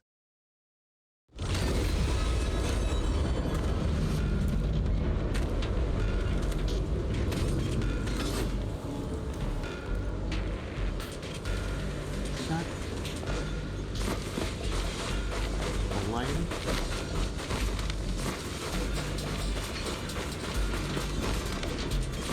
Oh, they're injured. After tending to the mystic's wounds. Song Tao must have delivered the message to you. Is he okay? Yeah, doing better than you. Don't worry. Don't worry, Senior Qingyuan. He'll be okay. But he told us that our fellow disciples from Swabian Temple were trapped by miasma. How did you manage to break free? It was Banyue Shifu. Somehow the sealed gate was opened last night. Some disciples went in to explore, but shortly after, a wave of active miasma came and swept everyone away, leaving us trapped in different places. Later, just as we were about to give up hope, Banyue Shifu came and saved everyone.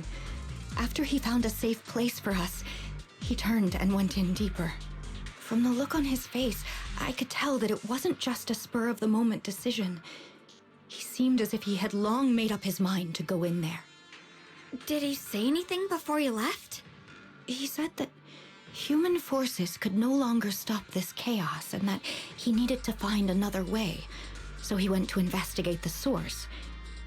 He also said some strange things, heavy words. I don't know if they were meant for us or if he was just talking to himself. Heavy words? What do you mean?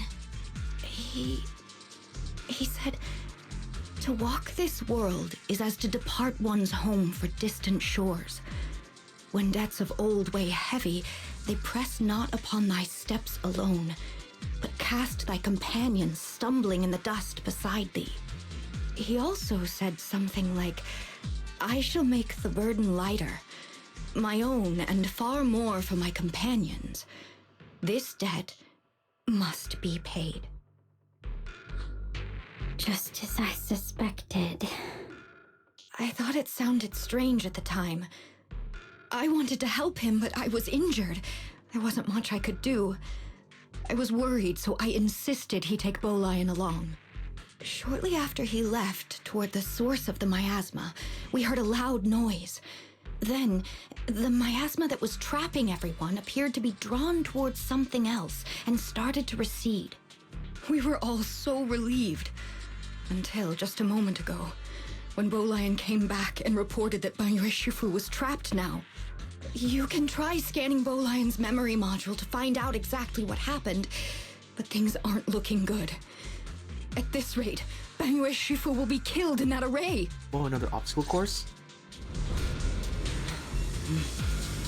Or is it like a rhythm game? We're probably doing the rhythm game.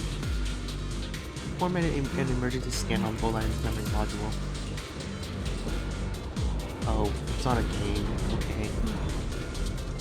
Late last night, Vanya came by this area alone.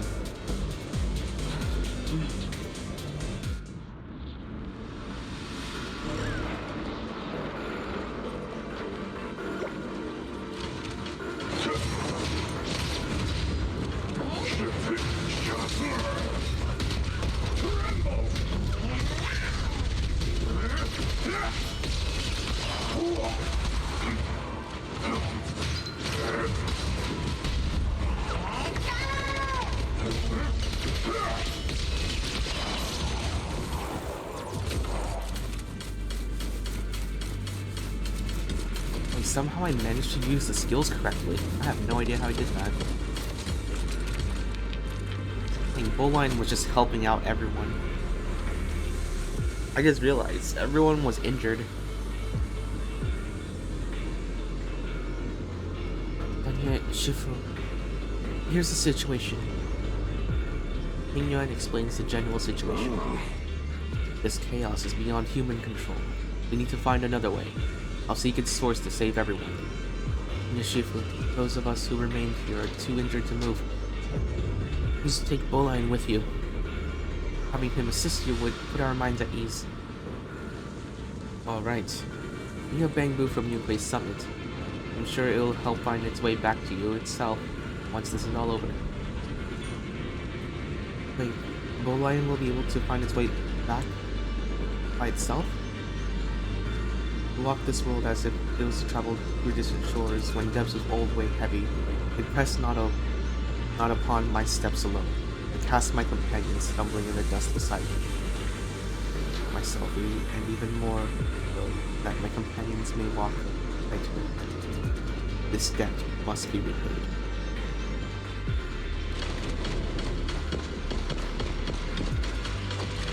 Basically, he's going to shoulder the burden alone. Man's like, time for my self-sacrifice moment. But you know, he decided that all by himself. No input from us.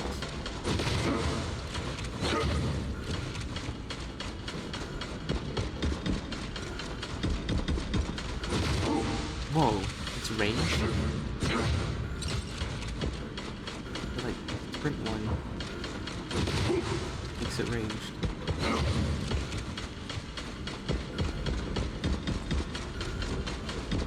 Right? Yeah, that's cool. Back when I was doing my duty around here, parents would often voice their concerns about the mischievous kids sneaking out to play at night. For their safety, special locks were installed. Only adults knew how to open them. This must be something he heard in his youth. Never forgot. We rarely came here back then. We must make haste and check the area for anything suspicious.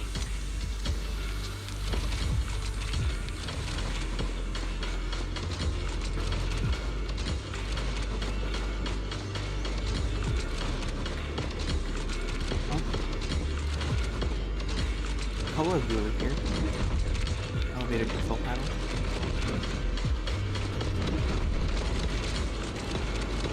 Oh, is it going to do like a with the black? Nope. He's already here?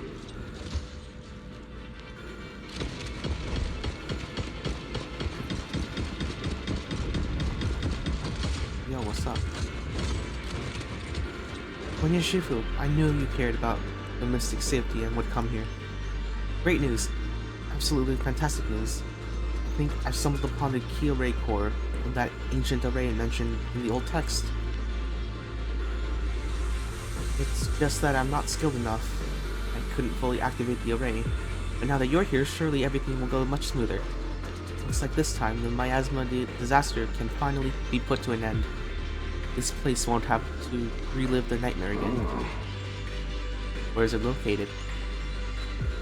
There are several array pillars on the platform nearby. I'll lead the way for you, Shifu. Alright, let's go, Ning-chan. Be careful. Over here! Banyue Shifu! This way!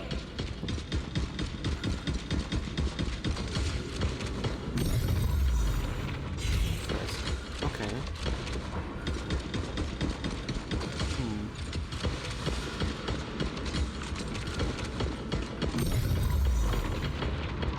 Oh, I can't actually scan it through there.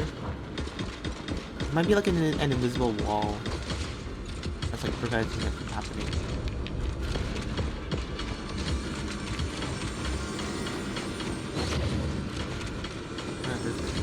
Activate the array. Cutscene time? The array core is ancient, and the patterns carved into its pillars shimmer from the undying will to protect. Standing at the corner, it's almost impossible to feel the long-dormant earth pulsing in agony, urging the activation of the array. Upon attempting to guide and fully activate the array with his own ether energy, a cold, malicious will suddenly counterattacked. Fall back behind me.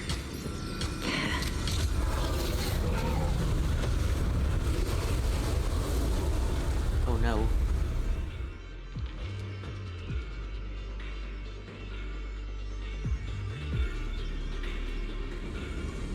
I guess Bowline just ran back.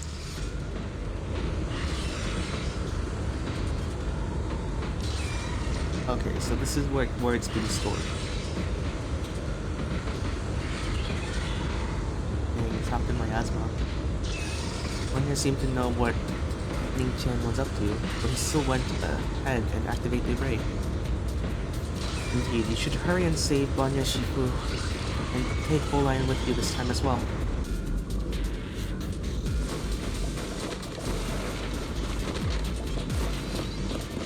Okay. Well, Ning Chen must have been the one who opened this door. probably. It's like every inch of this place is etched deeply in his memory. Well, at least some of you here are safe, I think. They're still breathing, right? You know what? I take back what I say. I don't think they're breathing anymore.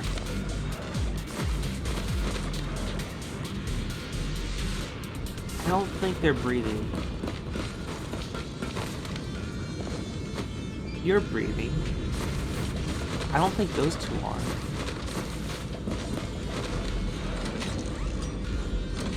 I'm surprised that it's back down here. Alright, Bowline. I forgot about that. You just teleport up here? Okay. Oh. Hey there.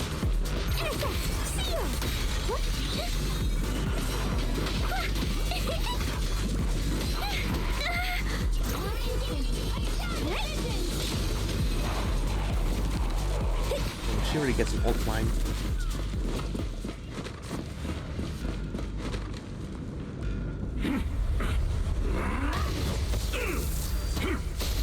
Dang. This moment, the array is engulfed in chaos as ethereals come rushing out like a tidal wave. Ning Chen's eyes burn with rage as crazed. No! Stop dragging this on, Banyue! Stop! It's over for you! How pathetic. How long do you think you can keep up that heroic act? Stop pretending you're a savior. Look at you! Look at the monster you become! Can't you see? Stop fighting! Just let me die here! We can both die here! You should watch me die. Just like how you watched my sister struggle on the brink of death all those years ago. Why are you still playing the merciful saint? I've waited 10 years. 10 whole years! And now the day is here. You don't deserve to save anyone! And you don't deserve to let me live.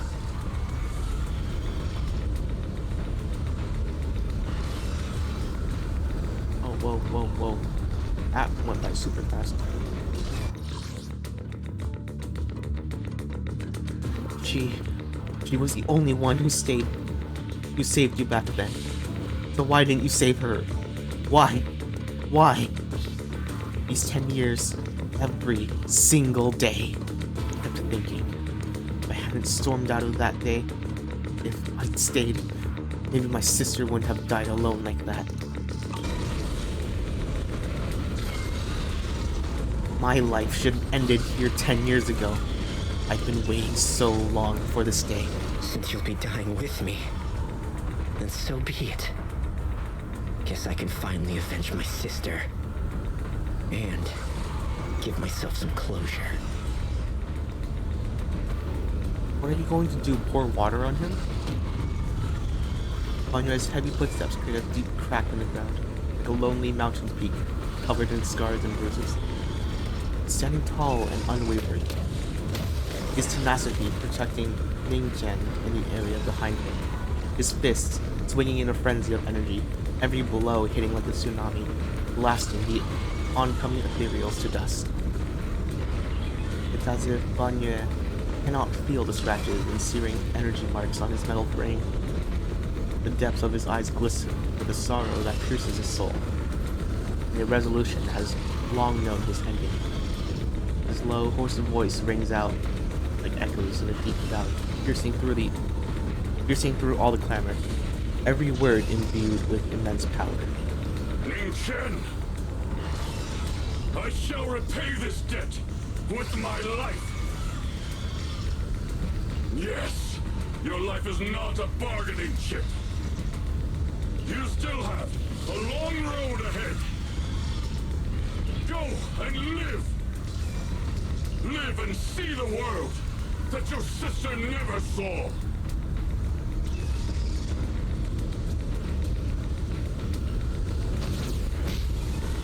Banyue's burning resolve, his determination to atone for his wrongs, and his deepest and most powerful fires bent on protecting life began to erupt.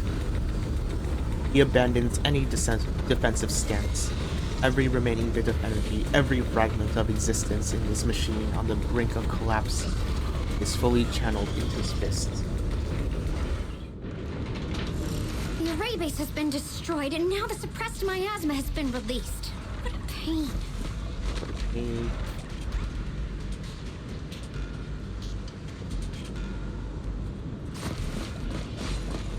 A minor inconvenience and... oh.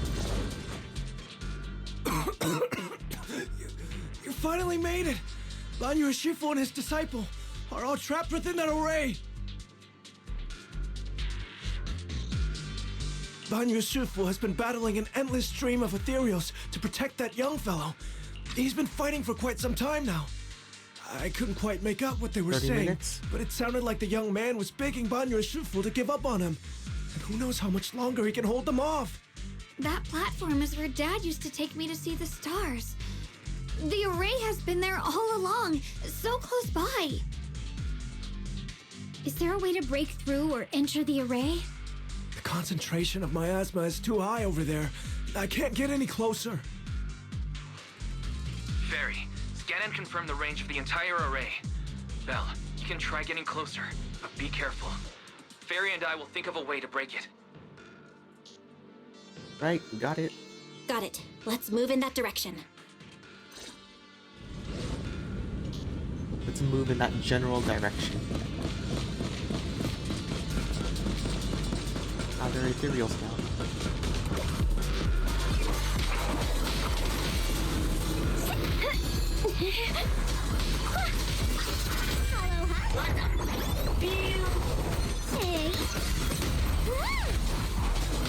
Oh, I guess that did not count.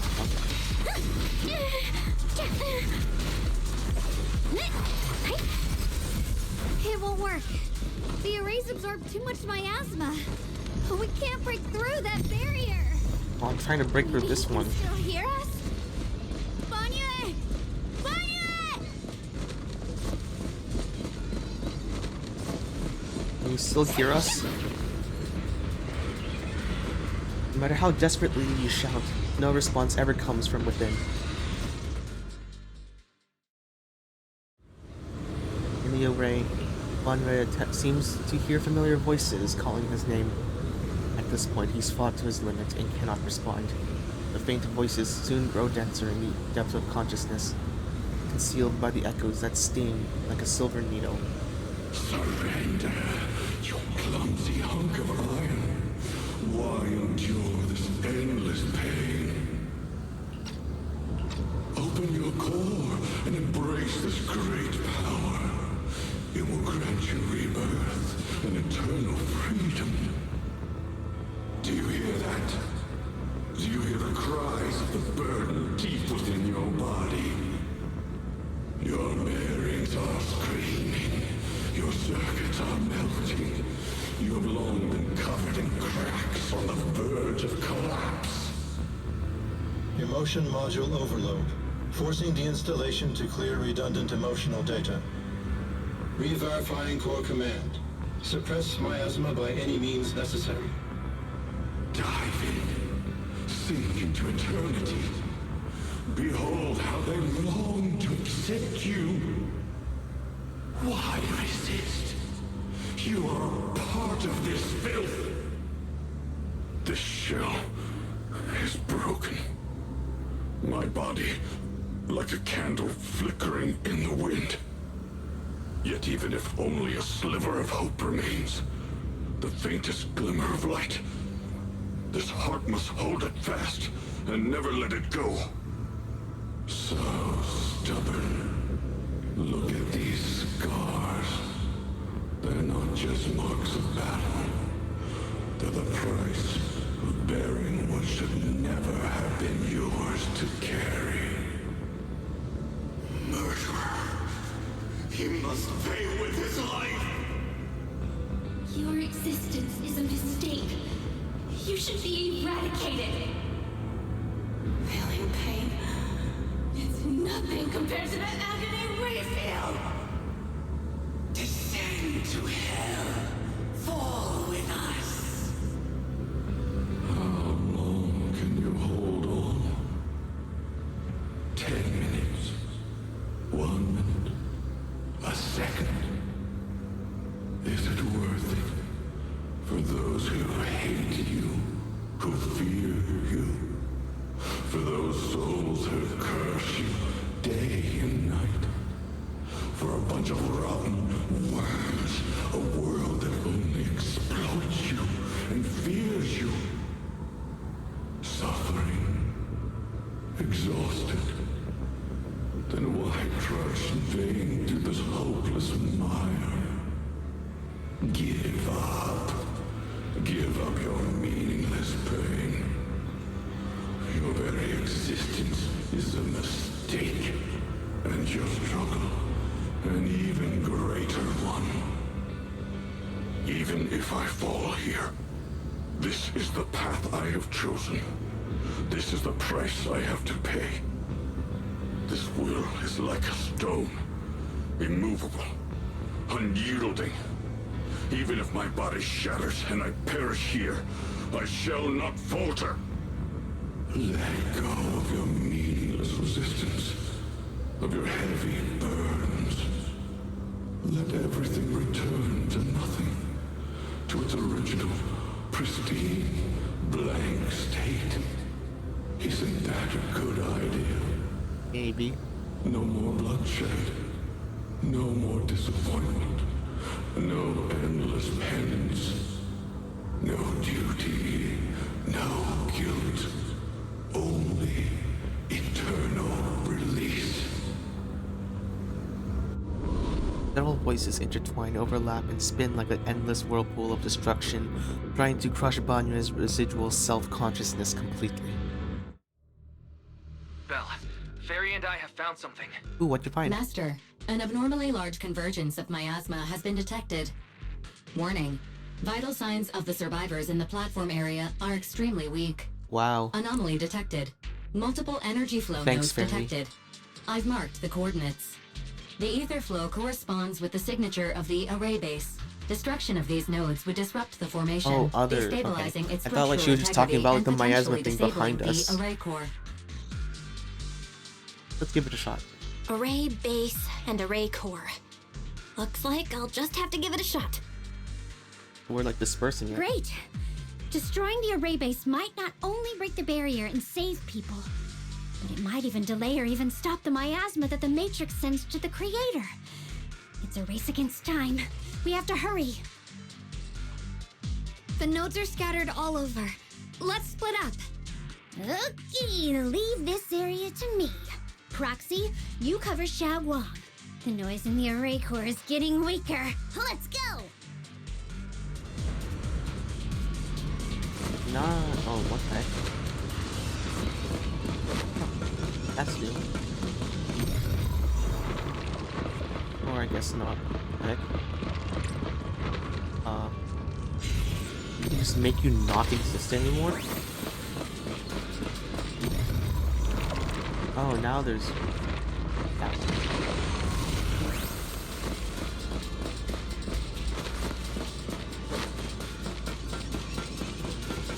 Simply. What?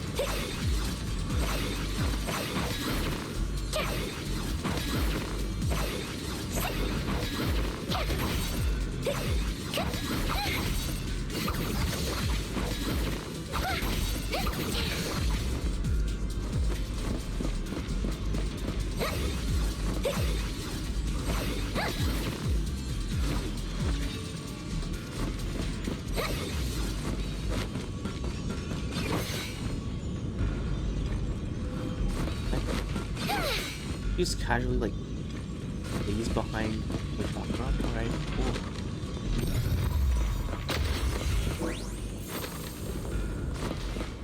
Casually making body assist. Oh. I don't think this is scripted. I think I just re-triggered the area.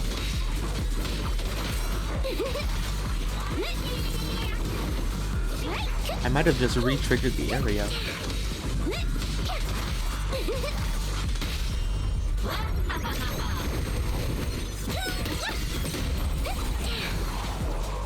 Yeah, because I don't have her as like a skill.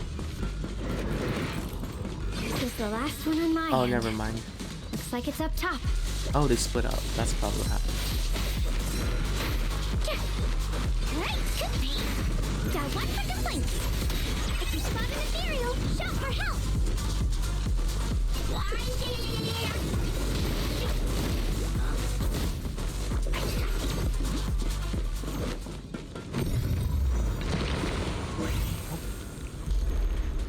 Is it gonna fade? Wait a second.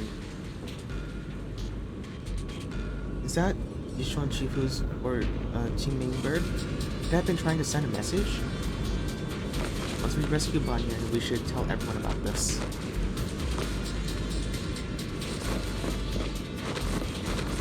Oh. Well, we're busted.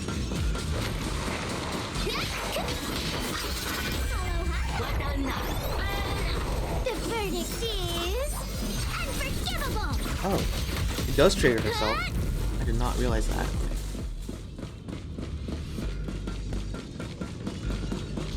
Probably should have saved it then.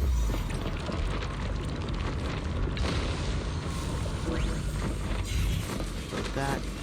And now we can be here. All three down. It's all up to Xiao Guang and the others. Better hurry back to the array core and wait there.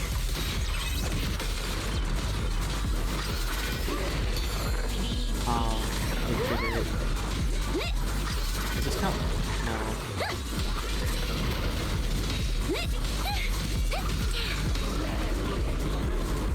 It worked.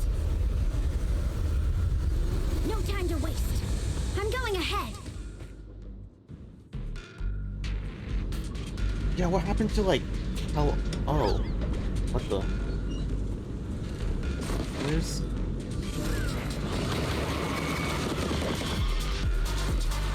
oh there's one.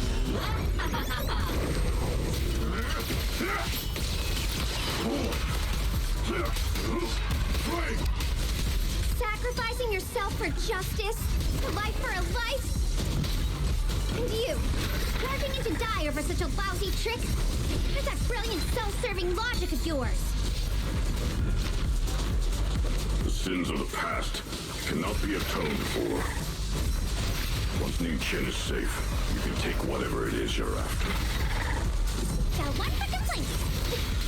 You knew about my mission all along? Hatred!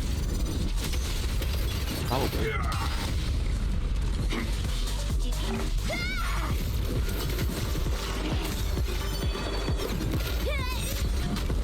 Oh, I might have skipped the dialogue.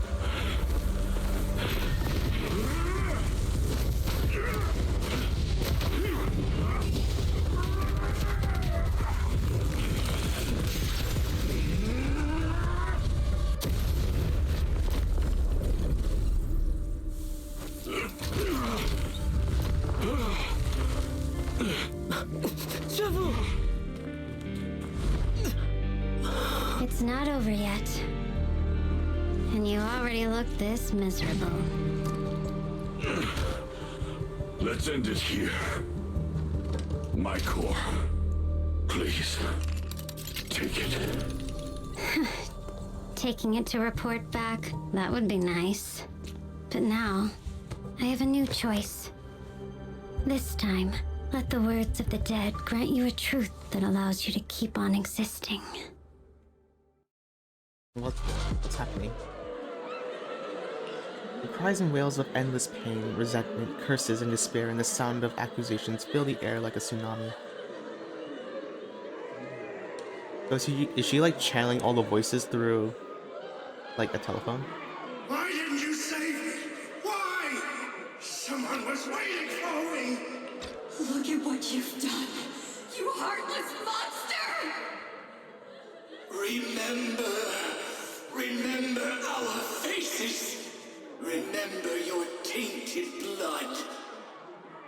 A machine will always be a machine. Never. I will never forgive you. Never!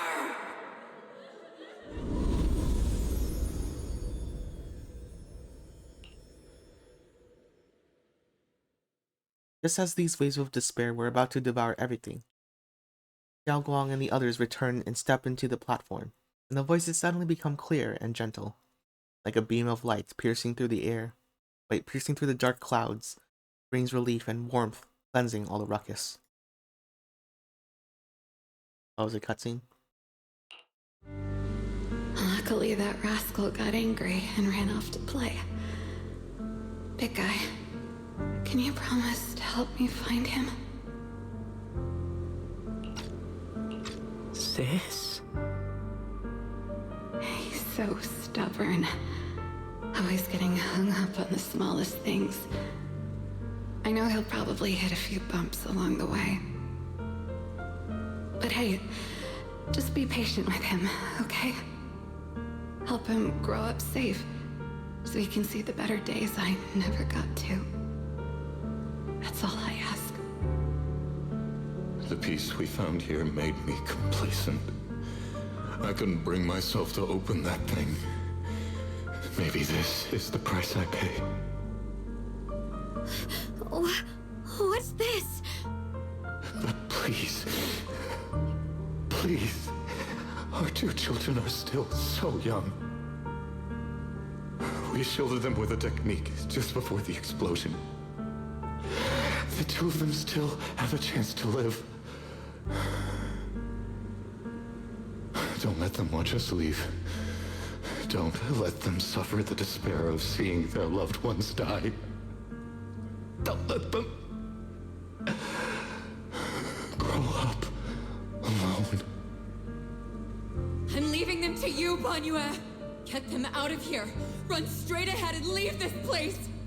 Just to make sure Ayuan and Xiaoguang survive. Please. I'm begging you. Thanks, big guy. Really.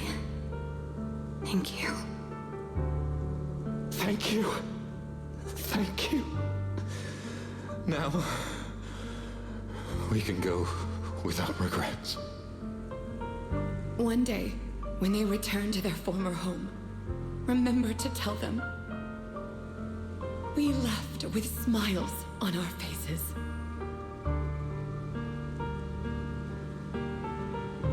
Words of the deceased fade away in their final words. Mom, Dad, you'd understand my decision, right? Sis! Sis! Why did you do this? Why? Why? Why couldn't you just let me hate him? Why did all this have to happen? Sis, I miss you. I really miss you. Did you hear it now, Banyue? The voices of both those who died and survived because of you. This is the weight of the truth.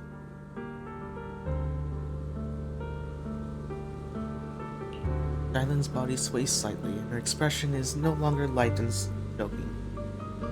There is a hint of sympathy in her faint smile. Like light pierced through the haze, it gently spills onto Banya's gaunt yet upright body.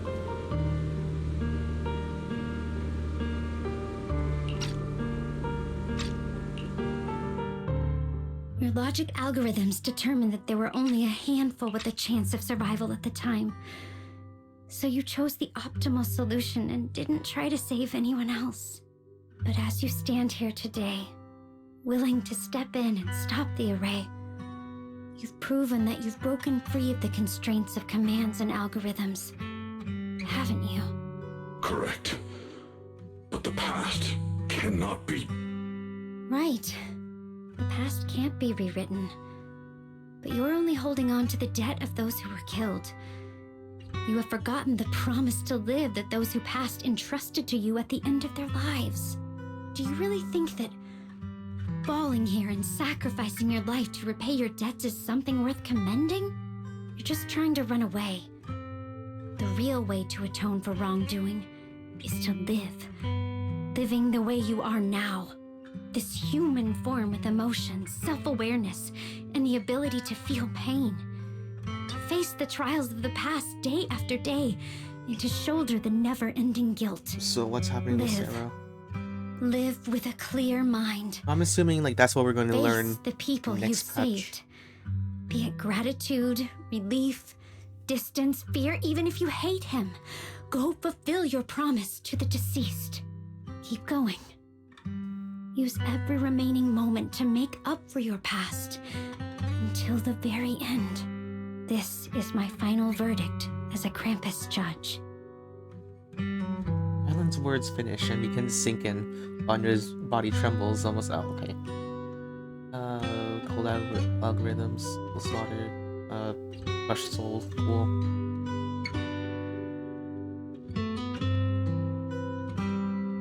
Cool, so like the one time that I summarized that, okay. But in that moment, as he stands tall and they shatter with a thunderous crash. Xiaoguang, Ningqian. About what happened all those years ago. You don't need to say anything, Banyue Shifu. Actually, I already remembered it all. Back when we crossed the bridge again. You might think you're a murderer who didn't save people in their moment of need. But to me, and my brother, you're the path to survival our parents sacrificed their lives for. And not only did they give themselves up for us, but also for your chance to become human. Tylan is right. Remorse for the dead never really goes away. But we can bear it as we go on. You don't owe the dead your life. You owe them the will to use the hands that once killed to reach for more life instead. That's why I've never blamed you, Banyue Shifu. I also wanted to thank you, Dylan, for letting me hear my parents' last words. It showed me that I was thinking the same way they were. You and your parents are such kind people. You've grown into the person your parents had hoped for. You and your parents are such gentle souls. And now you've grown into exactly the person they hoped for. Ningqian, this is my own choice. You always have the freedom to choose how to face Banyue Shifu. Xiaoguang gently pats his trembling shoulder. Ningqian choked up. Sorry. I'm so sorry, Banyue Shifu. And explode. I've hated the wrong person. For 10 years, I've hated the wrong person. I've poured my deepest hatred on you and squandered my sister's last wish.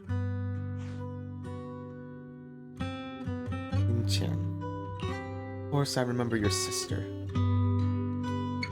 It was the one who found me deep in the hollow and brought me back to life. I still remember her last words vividly.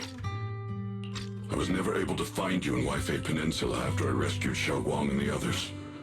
Until years later, when you came to my school, I recognized you the moment you told me your name.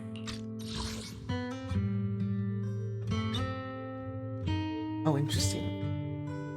So this part stayed the same, but everything else was... I still remember her last words vividly. I remember every face of those I could not save. Their faces have never faded. Interesting. By that time, you already looked like your sister all those years ago. You've known all along? And you still took me in as a disciple and taught me everything. It was me. I made a deal with Sarah. I used the ancient tome to lure you into activating the array.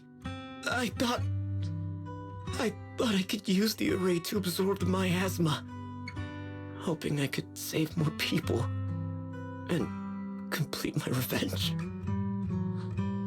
Ningqian, I'm afraid you were just another pawn in someone else's game. It is still unknown whether the endless miasma was purified or just transferred to something else in the Hollow. It's far more complicated than you think. We've all been pulled into a deeper scheme without even realizing it. Everyone, it may be too late to say this now, and I'm too ashamed to look at Xiaoguang, who but there's something I must tell you. Actually, yeah, Xian Shifu left me a message. Did he contact you? What did he say? Okay, I'm assuming this is added afterwards. What did he say? He probably didn't know how about my connection with Sarah, which is why he trusted me by mistake. He recognized me as a disciple from Banya Shifu's martial arts school and asked me to pass on a message to have him look for a black bird inside the hollow. Singing bird? Could it be that Shifu left it behind to keep in touch with my brother? Oh, speaking of that, I haven't had the chance to tell you. While I was searching for the array base earlier, I happened to rescue a blackbird trapped in the miasma. I'm pretty sure that was the teeming bird. Once it was freed, it immediately flew off, like it knew exactly where it was going. Judging by Ding Tian's account, Yishi Yuan must have sent some kind of message through it. Since no response came, he must have started to worry that something went wrong in transmission. So he ran into a disciple from Banya's martial arts school. He decided to entrust the message that way instead. The only one who's capable of trapping the singing bird would be the creator. My brother must be all alone out there right now. Ningqian, Xiaoguang, this place is dangerous, and you're still unstable. You should leave immediately, return with the others, and wait for Yixuan Shifu's support. We still don't know the message, so I'm assuming that we're going to hear it next patch? Which might be, what, the final arc? Unless he's playable. But probably not. I will only become a burden if I stay. Banyue Shifu. Everyone, please be careful. I'll deliver the news. And if Yixuan Shifu arrives in time, I'll inform her immediately. The Qingming sword is reacting strangely in this area. There must be something I'm destined to face ahead. Banyue Shifu, I gave my word to Belle before we came. This time, I will not stay behind. I will not watch those dear to me face danger alone again. Yeah. Banyue Shifu, Xiaoguang has made up her mind. Let's trust in her decision. Yeah, we're also running out of time. Her own brother might be in grave danger and you won't let her go with you? How does that make sense? You only have two options. Knock Xiaoguang out and send her back, or grant her wish. Come on. Is the wielder of the Qingming sword supposed to be weak or something? Look at Watch yourself. You look like a mess. Give it a minute and we'll all be counting on Xiao Guang to save us. Fine, but we proceed with caution and must not act rashly. My gosh, we're going to go fight that final battle. Vanya gives in and All right, now that we've set him on the right path again, it's time for us to go to that lousy creator's lair and turn the place upside down. We're actually fighting. Oh, it's Sarah. Oh, Sarah spotted. As if sensing something, Dylan suddenly stops and looks towards the shadow nearby. Sarah walks out slowly with her usual enigmatic smile, as if she were just passing by and hasn't been spying on her for long. The Judge of Krampus sure lives up to her name. Your perceptiveness is truly... Are you done watching, Sarah Florin? Spent so long as no match found in the database, you picked up the habit of sneaking and hiding like a rat? You were investigating me. But now that the dust has settled, what happened in the past doesn't matter anymore. Krampus, Phaethon, Ye Xunguang. I was hoping to lend you a hand and dedicate the power of this stone lion to the Creator as a gift. An offering of thanks for the power the Creator lost when they cleansed the miasma. Pity, all these changing plans, but no matter. That'll be enough. Almost everything's been purified in this place. Where is my brother? Don't know. Look at you. You're just like you were in his nightmare. Pure, naive, and ignorant. Naturally, your brother is... Oh, well, look who it is. A familiar yet strange figure appeared nearby, but it turns out to be Yishi Yuan, but different. Xiao Guang, what are you doing here?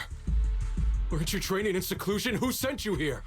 Brother, judging from your looks, are you also...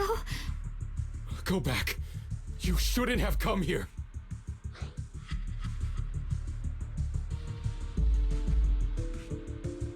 Yo, dude, we were all worried about you. Senior Ye, we're all worried about you. Are you in?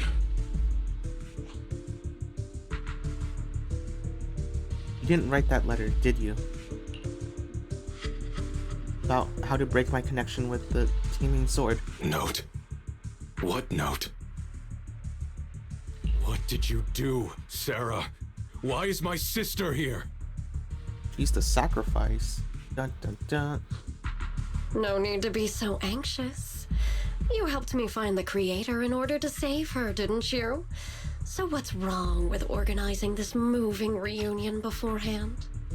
Is there any point in pursuing such trivial details at this stage? Don't forget, I'm the one chosen by the Creator. Only I can open the door for the Creator's arrival into this world. Your obsession, the answer to fulfilling your tragic wish, is just ahead. The time is nearly upon us. Since you're willing to give everything to save your one and only sister, you'll definitely come, won't you? Otherwise, all our hard work will be in vain. And Yishi Yuan glances at Xiao Guang, had her hands anxiously extended towards him, and suddenly closes his eyes as he opens them again, see a look of determination. Xiao Guang, listen to me. Go back with the others. Trust me. And don't follow me anymore. Junior Bell, everyone. I'm sorry, but I have to go. I've already come this far. I have no other choice. I'm asking you one thing. Oh. I'm asking you one thing. No matter what, do not let Xiao Guang follow me. I'm counting on you. Yishi Yuan turns around without looking at Xiao Guang again and disappears into the ominous darkness with Sarah.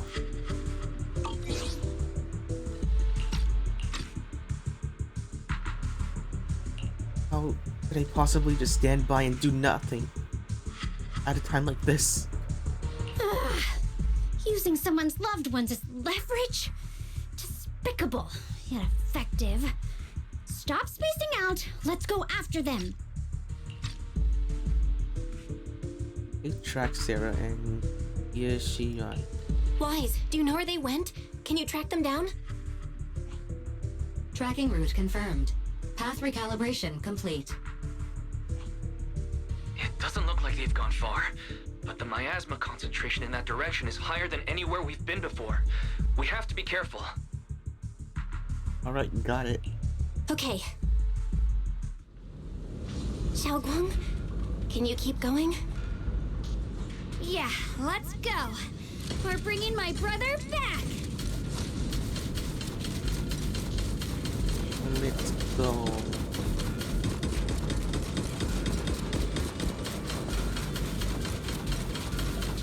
Oh. What do you find?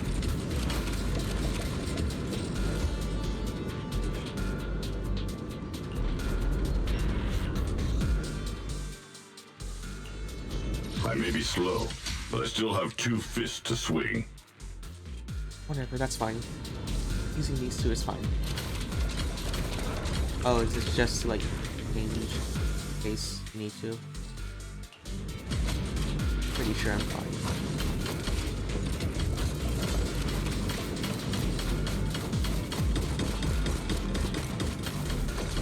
Oh, special event. Meanwhile, Sarah, who's not far away, welcomes the moment she has been longing for. Answer me. What's going on? What did you do to Xiao Quan behind my back? Why did you lead her here? We agreed she stays out of this until the Creator descends. You broke your promise! Promise? Faced with the divine edict of the Creator, the promises of mortals are as light as a goose feather. There's no need to get so worked up. Your sister's presence is just a necessary component in the process. You see, you, your sister, and I are all keys that have been gathered here. The grand descent is about to begin. Releasing your sister's shackles and fulfilling your deepest wishes. Those are the only reasons you were willing to abandon your companions and walk with me, right? Sarah, what exactly are you trying to do? What am I trying to do? My plans have never wavered since the very beginning. The time has come. All things shall return to their source. Come, all you lost children who seek answers and redemption. Embrace your fate.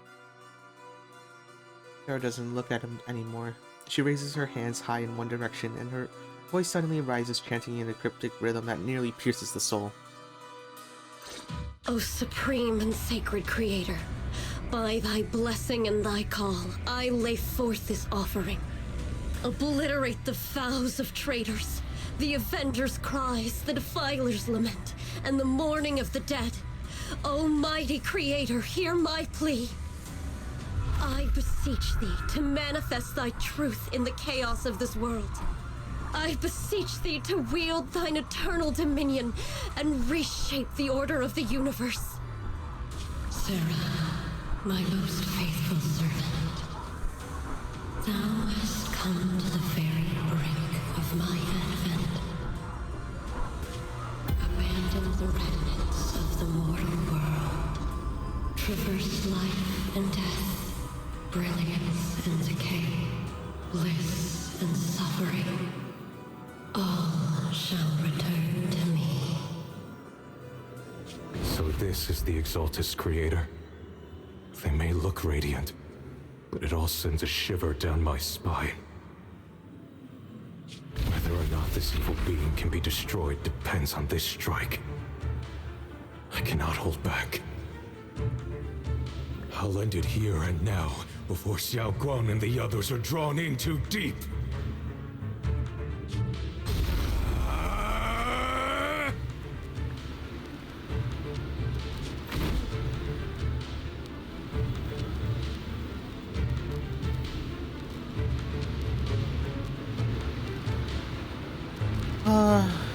So, after lying in wait all this time, You're finally showing your fangs. Move! Foul miasma! Be gone! Unfortunately, that thing's not made of miasma. Finally. Abomination! This is the end for you!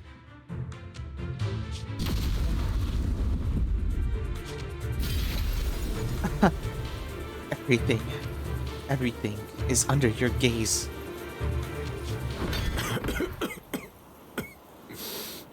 It's a tricky one, just as expected. It even tried to reflect my attack. Good thing it's been blasted into ether particles now. That should be the end of it.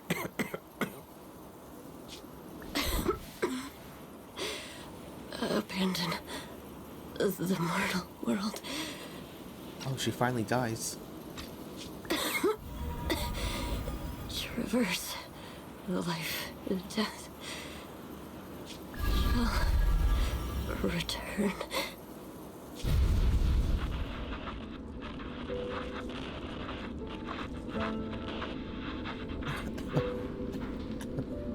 Hello? This is Sarah. Special Investigation Squad. From HSO of Hand. Our team was caught in operation against a notorious ethereal. I've lost contact with everyone. Oh, I guess this is the first time that they fought against a sacrifice. Wait, don't leave. Please, save me. I don't want to die. Help me. Don't leave me behind. Please. Save me. Anyone. Can no one hear me? Oh, if God truly exists in this world, please hear my plea. Where am I? Am I saved? Lucky child, chosen by the will of the Creator. You were restored to the living before you turned into an ethereal. The blood of the Creator flowing through your broken body is the best proof that you belong here. What? Blood of the Creator? Who are you? We're the Exaltists. I'm Soph, the Scribe, and the current Overseer. There is no need for fear, no need for doubt. The Creator is merciful. This is the place they have given you, your new home.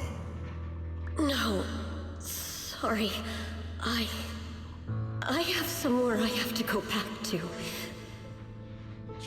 How many times have I already told you there has never been a special investigation squad in HSO? And there's no file under the HIA for a Sarah Florin. Oh, it's Hand. Miss, this is your final warning. If you continue, we'll have no choice but to remove you by force. Tread carefully. One step further and you may shed your mortal sins. But the gate to the final domain does not open without refinement. Life and death, existence and annihilation, brilliance and decay, bliss and suffering. All shall return to the Creator, for they are the origin of all. I know. Deep inside my body, my soul, lies the seed of evil I've long refused to face. The cycle of cause and effect you have to lane is clear. Lies within the calls of salvation you have to let me hear.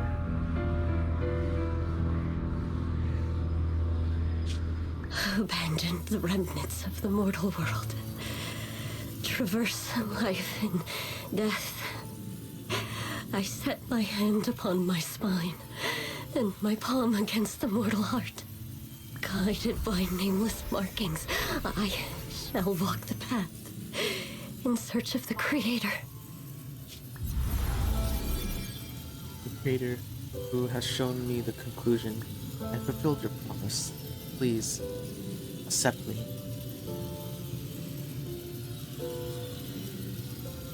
She's sacrificing herself? Oh, Creator, is this your permission for me to merge? Finally, Sarah dies. What? Sarah and that thing. Their presence has vanished. Wait.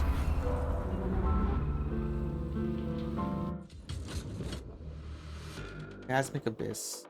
Desolate, tainted wasteland, wrapped in an indescribable black mist. Chilling murmurs rise from the void. This presence has grown even stronger. That Creator has returned. Oh no!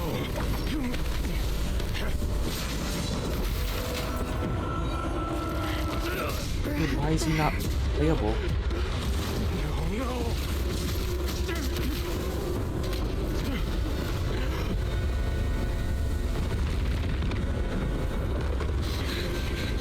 Brother, wait for me!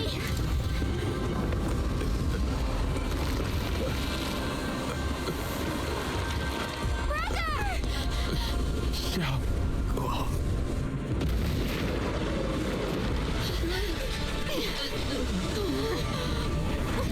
What is this? I don't care what you are. Give me back my brother! Angry face. I refuse to lose anyone important to me again! Twisted being. Could it be the Creator Sarah's been searching for? Nope. It is all thanks to Yeshuyan's foolish act of defiance. Is that Sarah's voice?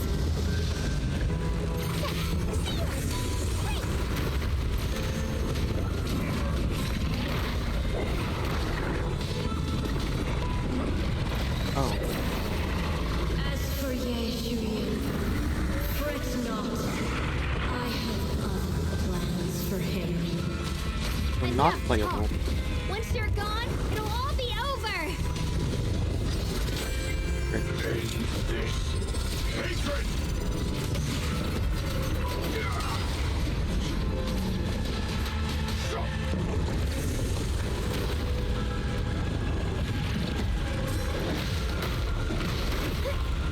The verdict is unforgivable! Bruh. That is annoying. That is annoying as heck right there.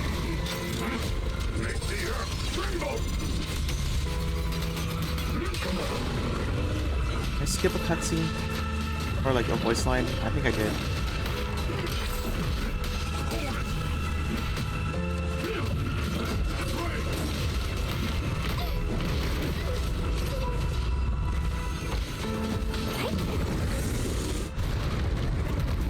Let me guess, second phase?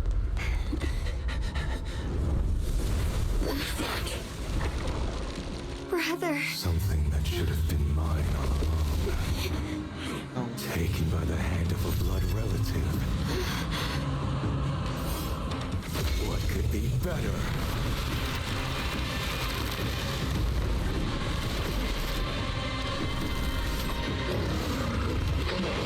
Oh, he's being controlled. Yeah, second phase.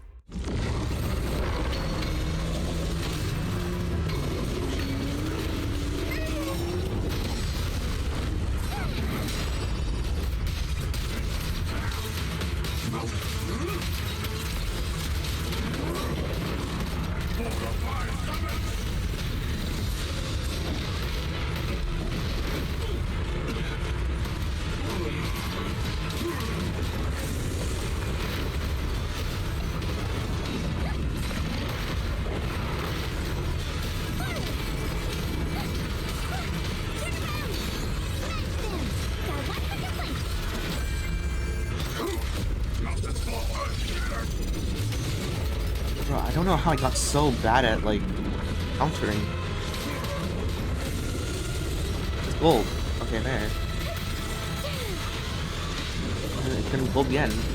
Yeah. Oh, it's the other one.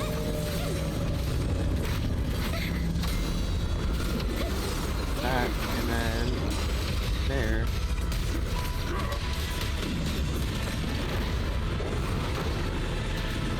Heck, how did you get unselected?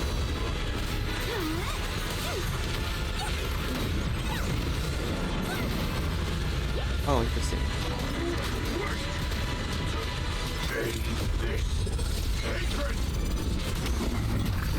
The other voice lines I'm going to miss.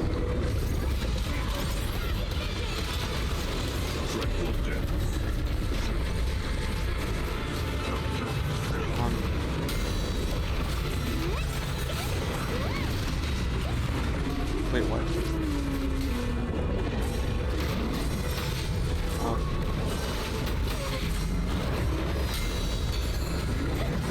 Am I not able to, like, parry?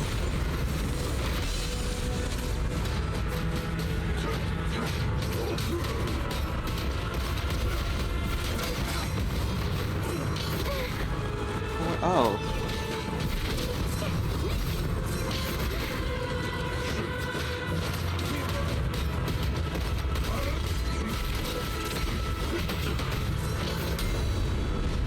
You're fine.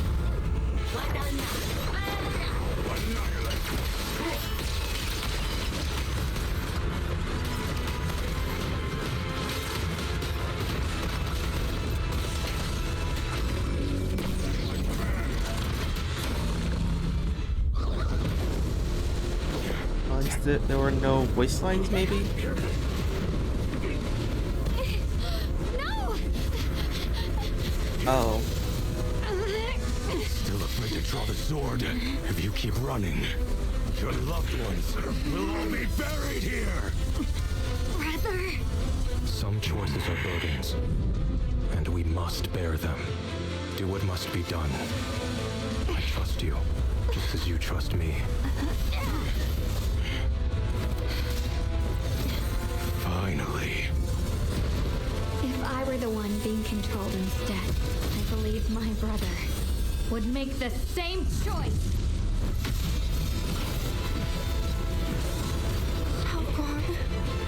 You trust me, just as I trust you. Somehow, I'm not afraid anymore. The seal is broken. Great!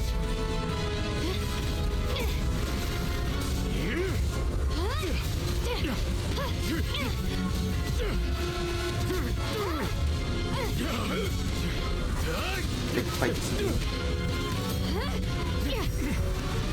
At least this isn't changed, I guess.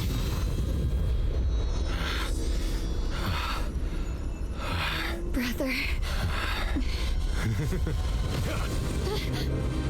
Such a splendid power. I'll happily accept it.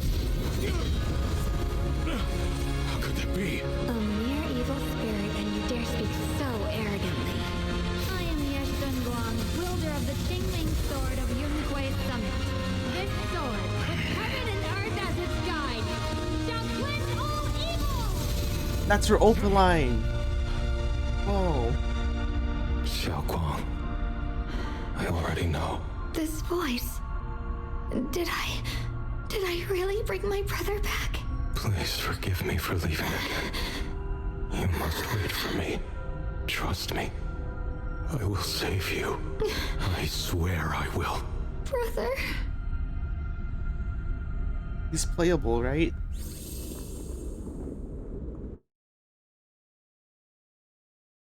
He's playable, right? You know, he's going to be playable in 2 patches from now, right? Maybe a 4-star? 2 days later, the long silence finally breaks. Xiao Guang finally wakes up. At least she was able to draw it once. Xiao Guang's awake. Belle, you should go check on her first. Dialin and Anya Shifu will be here shortly. We'll wait for you to check on Xiao Guang before we start our discussion. Basically saying that you two are the only ones here. chunky. Oh. So I am guessing she adopted that cat.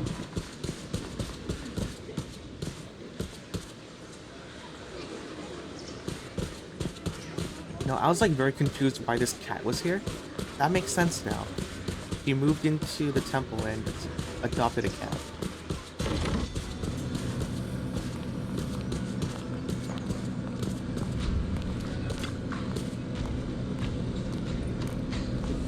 By any cats at first until one had accidentally wandered into the room, and that's when everything changed.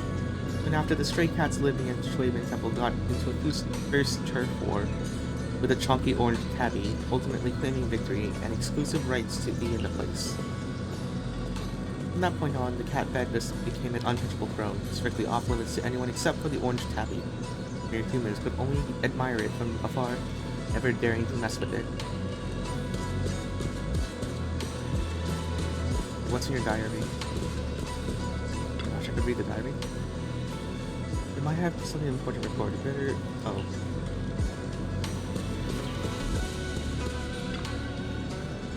Fruit and Bengaluru.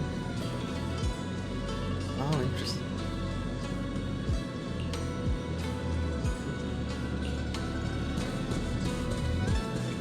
Oh, wait, there's more.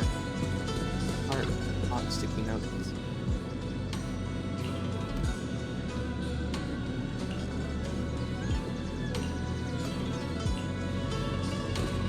Oh, so like she's starting to like lose part of her memory, probably.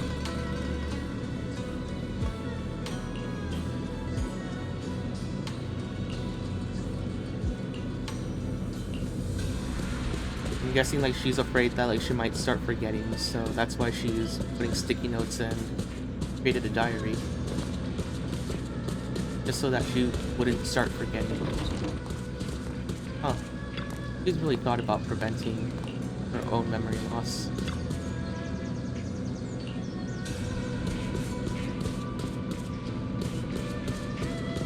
You can't really talk to the books anymore. Yeah, I'm guessing this is just so that, because like what?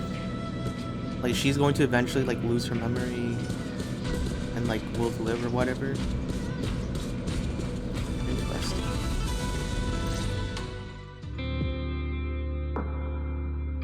How are you feeling? Xiaoguang, how are you feeling? Do you still hurt anywhere? It feels like I had a really, really long dream. Right, where's my brother? What happened to him? Where is he? Did I bring him back? Don't worry, let me tell you. Don't worry. Let me tell you everything that's happened. He's gonna be a After 4-star. you defeated that thing, the creator, or at least its embryonic form, you passed out from exhaustion. The power wrapped in that black mist dissipated, and Senior Ye, he seemed to come back to his senses. He caught you as you fainted and whispered something I couldn't make out.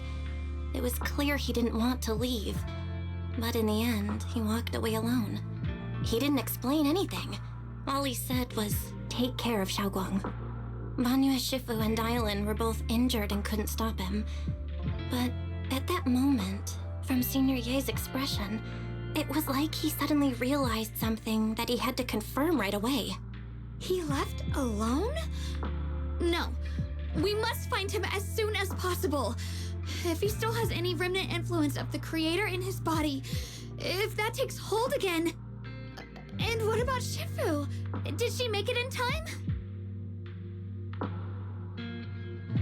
Not yet. Yixuan Shifu hasn't returned to Swabian Temple yet. She's probably dealing with Senior Ye's situation.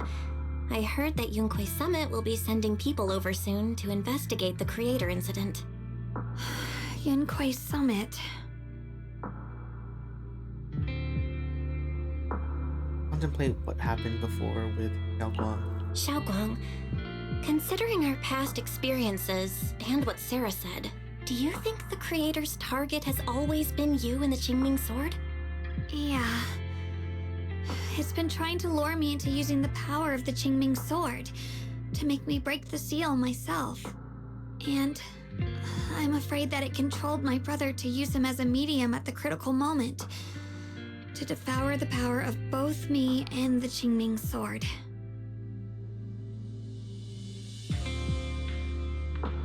You'll remember how you defeated the creator? So, do you still remember how you defeated the creator? The situation was dire. When I finally released the Qingming sword, I seemed to have a strange resonance with it. I understood that the sword contains a power that can suppress the creator, or even annihilate it. That's why I believed that the last strike would bring my brother back. Alright, let's keep asking. And besides that, did you feel anything else? What do you mean? Like your body, like your appearance?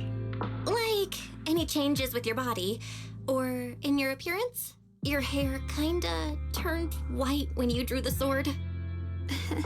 Are you worried about repercussions from using the sword? Yep, exactly. Don't worry. That look was just the influence of the Qingming sword. You see, I remember everything very clearly. I remember how that monster was torn apart by my blade, and what my brother asked me to do.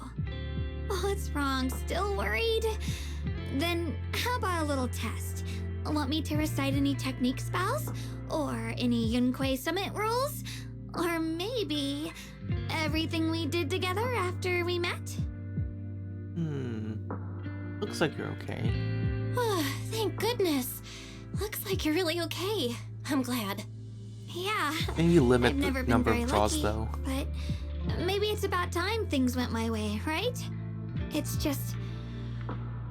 I finally found my brother, and the next thing I knew, he was gone again. At least we now know Senior Yi wasn't fooled. At least now we can be absolutely certain that, from the start, Senior Yi was never swayed by Sarah and the Creator. He even tried to contact Sia and Shifu secretly. Yeah. It seems like Sarah was using the promise of separating me from the Qingming sword to lure my brother into cooperating with her. But she also said that she knew it. I don't think my brother ever believed her.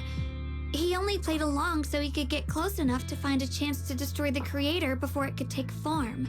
He didn't realize that the Creator's focus was on me and the Qingming sword all along, and that Sarah had already drawn me into her trap long before I noticed. But now that the crisis is over, and he's finally out of their grip, why doesn't he come back? He was clearly worried about me. When I was half conscious, I remember hearing him ask me to forgive him for leaving again, saying something like, he'd definitely save me. It doesn't sound like he's just worried that I'll be consumed by the sword. It's more like he's trying to tell me something. Could it be that he's learned of something even more terrifying? Something he felt he had to deal with on his own right away, to the point where he didn't want us involved at all. Well, rest up. We'll figure it out. Since You Senior might be Ye afraid asked that you he's to still trust tainted. him, then let's do just that. What's most important now is for you to rest up and get better quickly. Once you're fully recovered, we'll work together to find him. And this time, we'll make sure he doesn't disappear on us again. The concern on Xiaoguang's eyes soften, replaced by quiet determination. He nods firmly, pushing down her... Okay, thanks.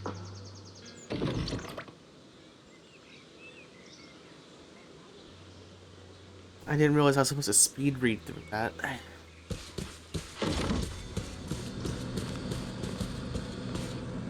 Oh. Okay, a lot of stuff no longer have text over it. Okay.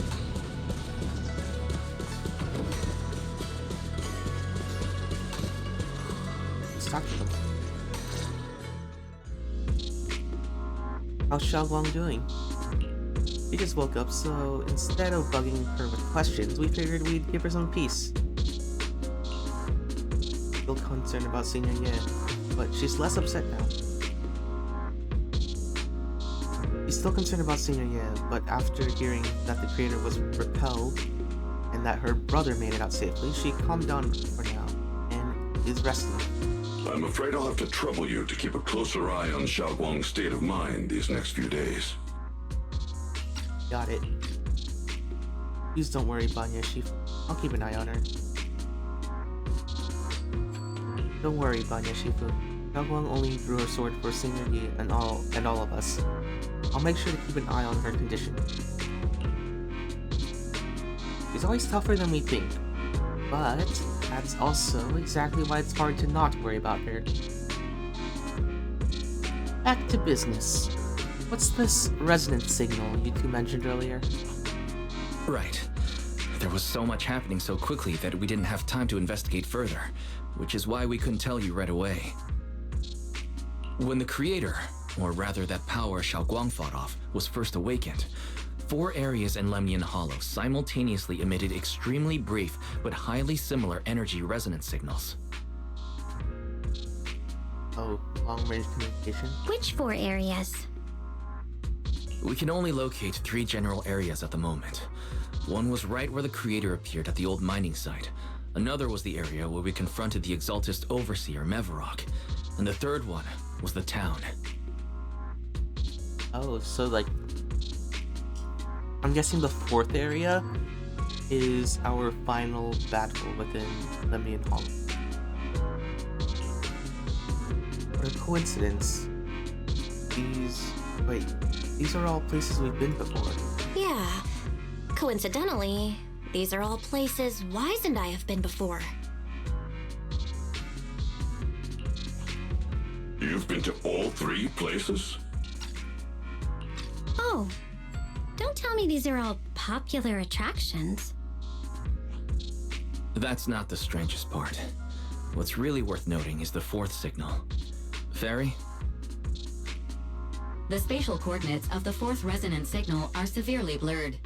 Existence confirmed, but precise location cannot be confirmed due to high-level energy interference. Warning. Though brief, the peak value of the signal's miasma energy exceeded all known records within Lemnian Hollow. It's almost as if it was it was almost like it was some kind of response. Then it hit itself again. It was like some kind of distant, indistinct response. Then it quickly went silent again, as if hiding from something. 3 of the signals came from areas we've been to recently. No way that was a coincidence. But that last one, it's hidden so deep that even Fairy couldn't pinpoint it. Where could it be? 4 resonating signals. There must be some underlying connection we haven't uncovered yet. That disgusting miasma creature we fought, and the Ye Shuyun controlled by the creator, might have just been the opening move. The creator testing the waters. Whatever it is, it's still out there lurking, scheming something. I'll report this to Krampus and closely monitor any changes inside the hollow. I will also investigate further. Things will go so much better with your help. We'll just keep an eye on it too. With Krampus and Banyu Shifu helping out, things will definitely go more smoothly from here. Wise and I will keep an eye on the situation too, while we keep Xiaoguang company.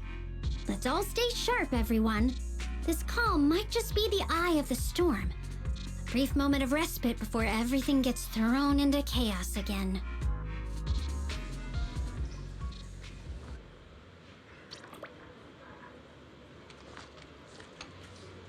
Talking to Wise. Or? Good thing Xiaoguang's alright. Don't forget, they're gonna have to pay me back for this volunteer work. How about I draw up a tab for you?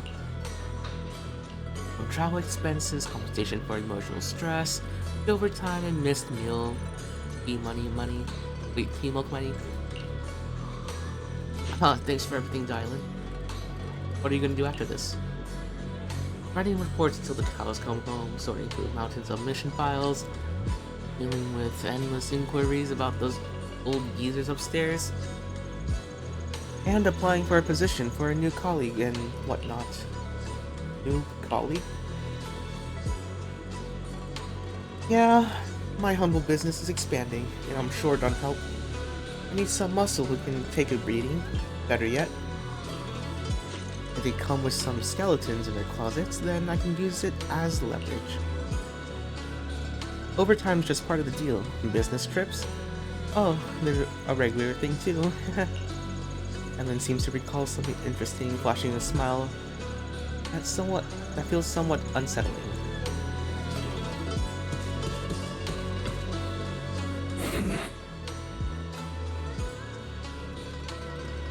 I've yet to probably show you my gratitude. After this, the burdens of the past haven't exactly disappeared, but their edges, those thorns that once seemed to tear at my core day and night, they've worn down quite a bit. The weight of that constant pain and confusion has lifted. Time to welcome a new beginning. Yes, like a golden sunset ending brings a new dawn. My heart and soul are no longer a movable rock as they once were. Updated now? You mean, from now on, please call me Bonnier. Like old friends who know and accompany one another. You should call me by my name too. You are a companion worthy of respect and cherishing. I address you as Your Excellency, not out of sense of distance, but to convey my deep respect and appreciation. This is my way of life and of friendship. Therefore, except for certain occasions where I must address you by name, please allow me to continue calling you Your Excellency. It's an honor to have your respect. Thank you. Thank you for everything.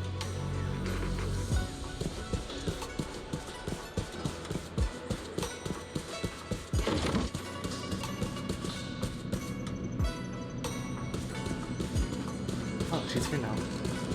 Well, I can't talk to her. Oh my gosh. Orange tabby rests on the bed, surveying the domain with the air of authority. Though, of course, from a human perspective, this is just Don Mang's room. Taking care of a self-sufficient cat is a breed. Even if you forget to feed it for 3 days straight, it will find its own way to survive. After all, as everyone knows, it has mastered at least 3 secret routes that lead straight to the kitchen. Perfect for sneaking in, stacking some food, and making a clean getaway. Yeshun Guang believes it has the potential to become a legendary proxy, and occasionally calls it Proxy. Of course, only when Proxy isn't around.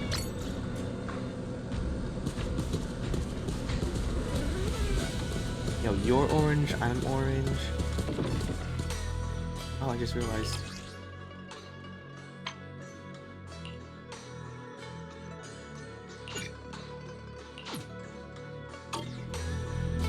I was wearing the summer outfit.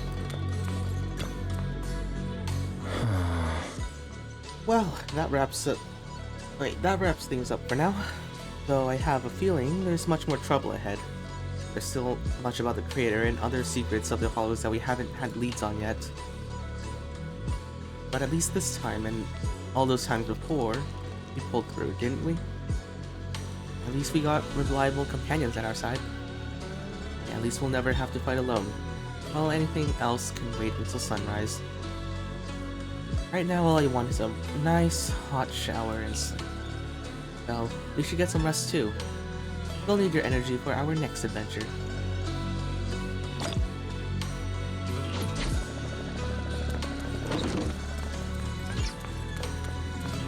And this would end it, right? Okay, so I feel like we're getting closer to the end. I forgot when Zenless released.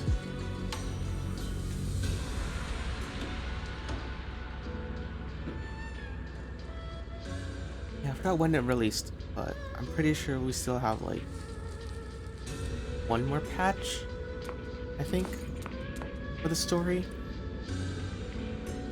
And then after that, it's just like a whole bunch of like epilogues and like sub-zones. Digging deep into the fluffy pillow, a heavy, grounded warmth spreads through your limbs. Those heart-pounding battles and unsolved mysteries gradually fade into the distant, blurry memories. Meanwhile, as Dylan compiles her mission report, she's greeted by a familiar guest. Was it Zhao? Oh, are you here to criticize me, Senior Zhao? I thought they'd send the cold, heartless executioner. You know, never been able to get along with her. The boss hasn't issued any new orders yet. Naturally, she won't do anything. Besides, it's too late for you to feel guilty now. I'm just here on my own behalf to ask you for an explanation. After all, we've provided you with important intel, but the result of the mission was a little underwhelming. The orders from the higher-ups are to retrieve Ban Yue's core data and erase this unstable factor. But as for you, not only did you not get the core, but you also seem to have made him more complete and dangerous? Is this negligence of duty or self-inflicted downfall? Huh? Who said I didn't finish the mission? I have exercised the ultimate authority granted to me by Krampus as the judge. The verdict is as follows. Ban Yue's core consciousness has tentatively proven that it is controllable and of great value. Hence, I deemed there is no need to erase it. As for retrieving said core, don't worry, I will introduce Ban Yue to Krampus. Wouldn't you call that a different kind of recovery, in a sense? Huh? You want to let him join Krampus? Yeah, wouldn't that be more interesting?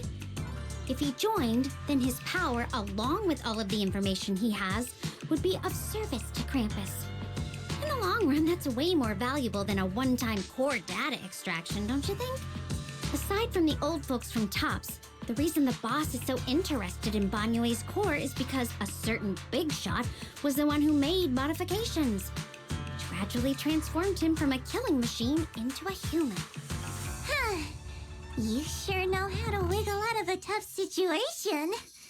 However, your proposal does actually have some merit.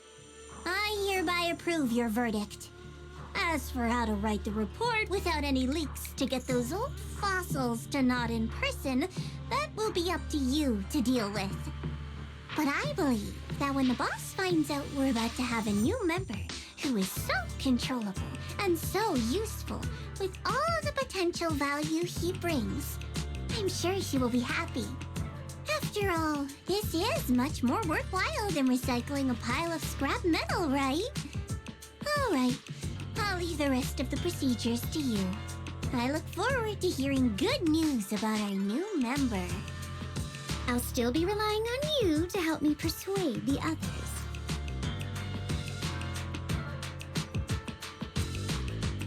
Oh, that's interesting. Ban Yue, your path to redemption begins with Krampus. And it will be a long road. Don't let me down. Conversation comes to an end with a sweet but cold farewell. Dylan remains where she's standing and exhales softly. Wait, so did his affiliation change? Did it change from Shuibin Temple to, or not Shuibin, from Yunquei Summit to Krampus? Or like, was he just never part of like Yunquei Summit and he was just part of like a martial arts school?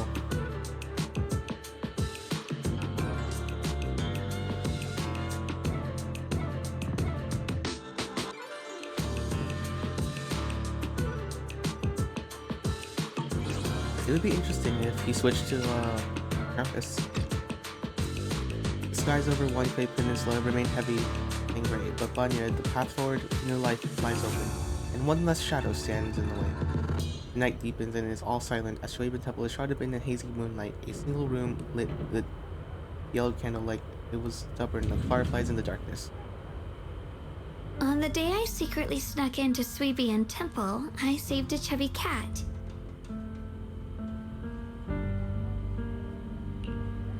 He's starting to have a memory problem. Next time I came to the temple, I tried to pass myself off as being temple master, only to get caught red-handed by Junior Bell. The day we went to Yumchasin, I was wearing that casual dress. Junior Bell said, "It really suits me." The storyteller at Yumchasin told fascinating tales. We ate osmanthus cakes made with fresh petals preserved in honey, sticky rice powder, and kumquat peel. Oh, so the gap in memory was story. She forgot that the story was about her. Ban Yue Shifu doesn't like greasy or spicy things. When handing him hot tea, the cup handle should be to the right. Dylan really likes honey. She always doubles the amount. Senior Inhu's secret marinade. Grind the dried tangerine peel into fine powder. Use just a pinch when seasoning the meat. When we gathered around the fire that night, we looked at the stars together and exchanged embarrassing stories. I talked about...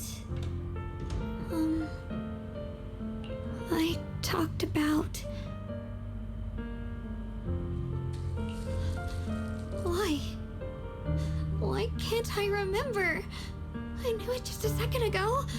I wrote it all down right here.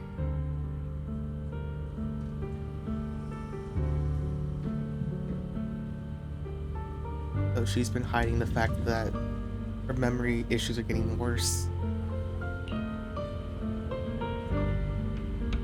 The words on the page are blurry, twisted, and morphed, as if they were about to break free from the shackles of the pages and disappear completely. A tear falls from her eyes, hitting the diary with a sharp pat. After a few seconds, she wiped the damp marks from her face with the back of her hands, and her eyes become resolute again. She stares at the handwriting and soaked in tears, as if trying to use her gaze to burn the words back into her heart. I talked about how I didn't bring enough money when I left Junkoi Summit. I almost ended up going to that pawn shop in town. I remembered thinking to myself, besides the Qingming sword, I have nothing of value that's worth holding on to.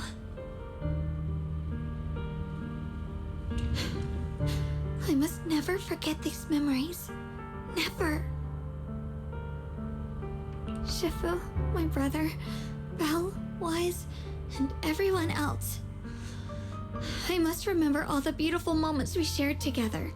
I have to remember. In the light, her lips move persistently. It's in vain, over and over again, repeating the fragments of the fleeting memories that she's desperate to hold on to.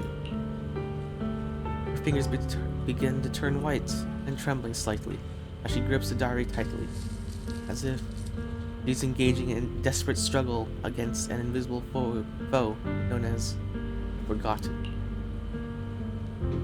Only the still damp tear stains the paper silently, telling the story of a young girl who in the darkest of the nights used all her strength to pretend the world is still as it always was.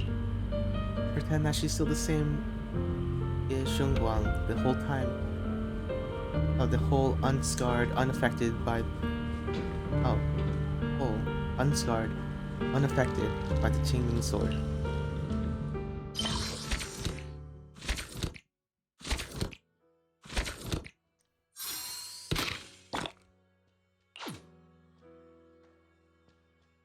So that's what's going to be tackled.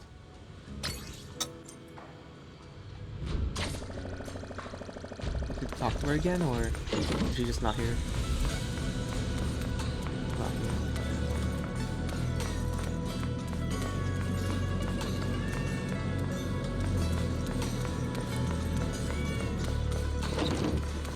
Yeah, she's just not here anymore. Okay. I guess that's it then. So I'm guessing the last part of the story is just her trying to overcome like the sword's price. somehow. I don't know, maybe Bell or Wise could just do like their thing, just like supply enough energy to offset that price, maybe. Yeah. That's it for request. Alright, well, bye.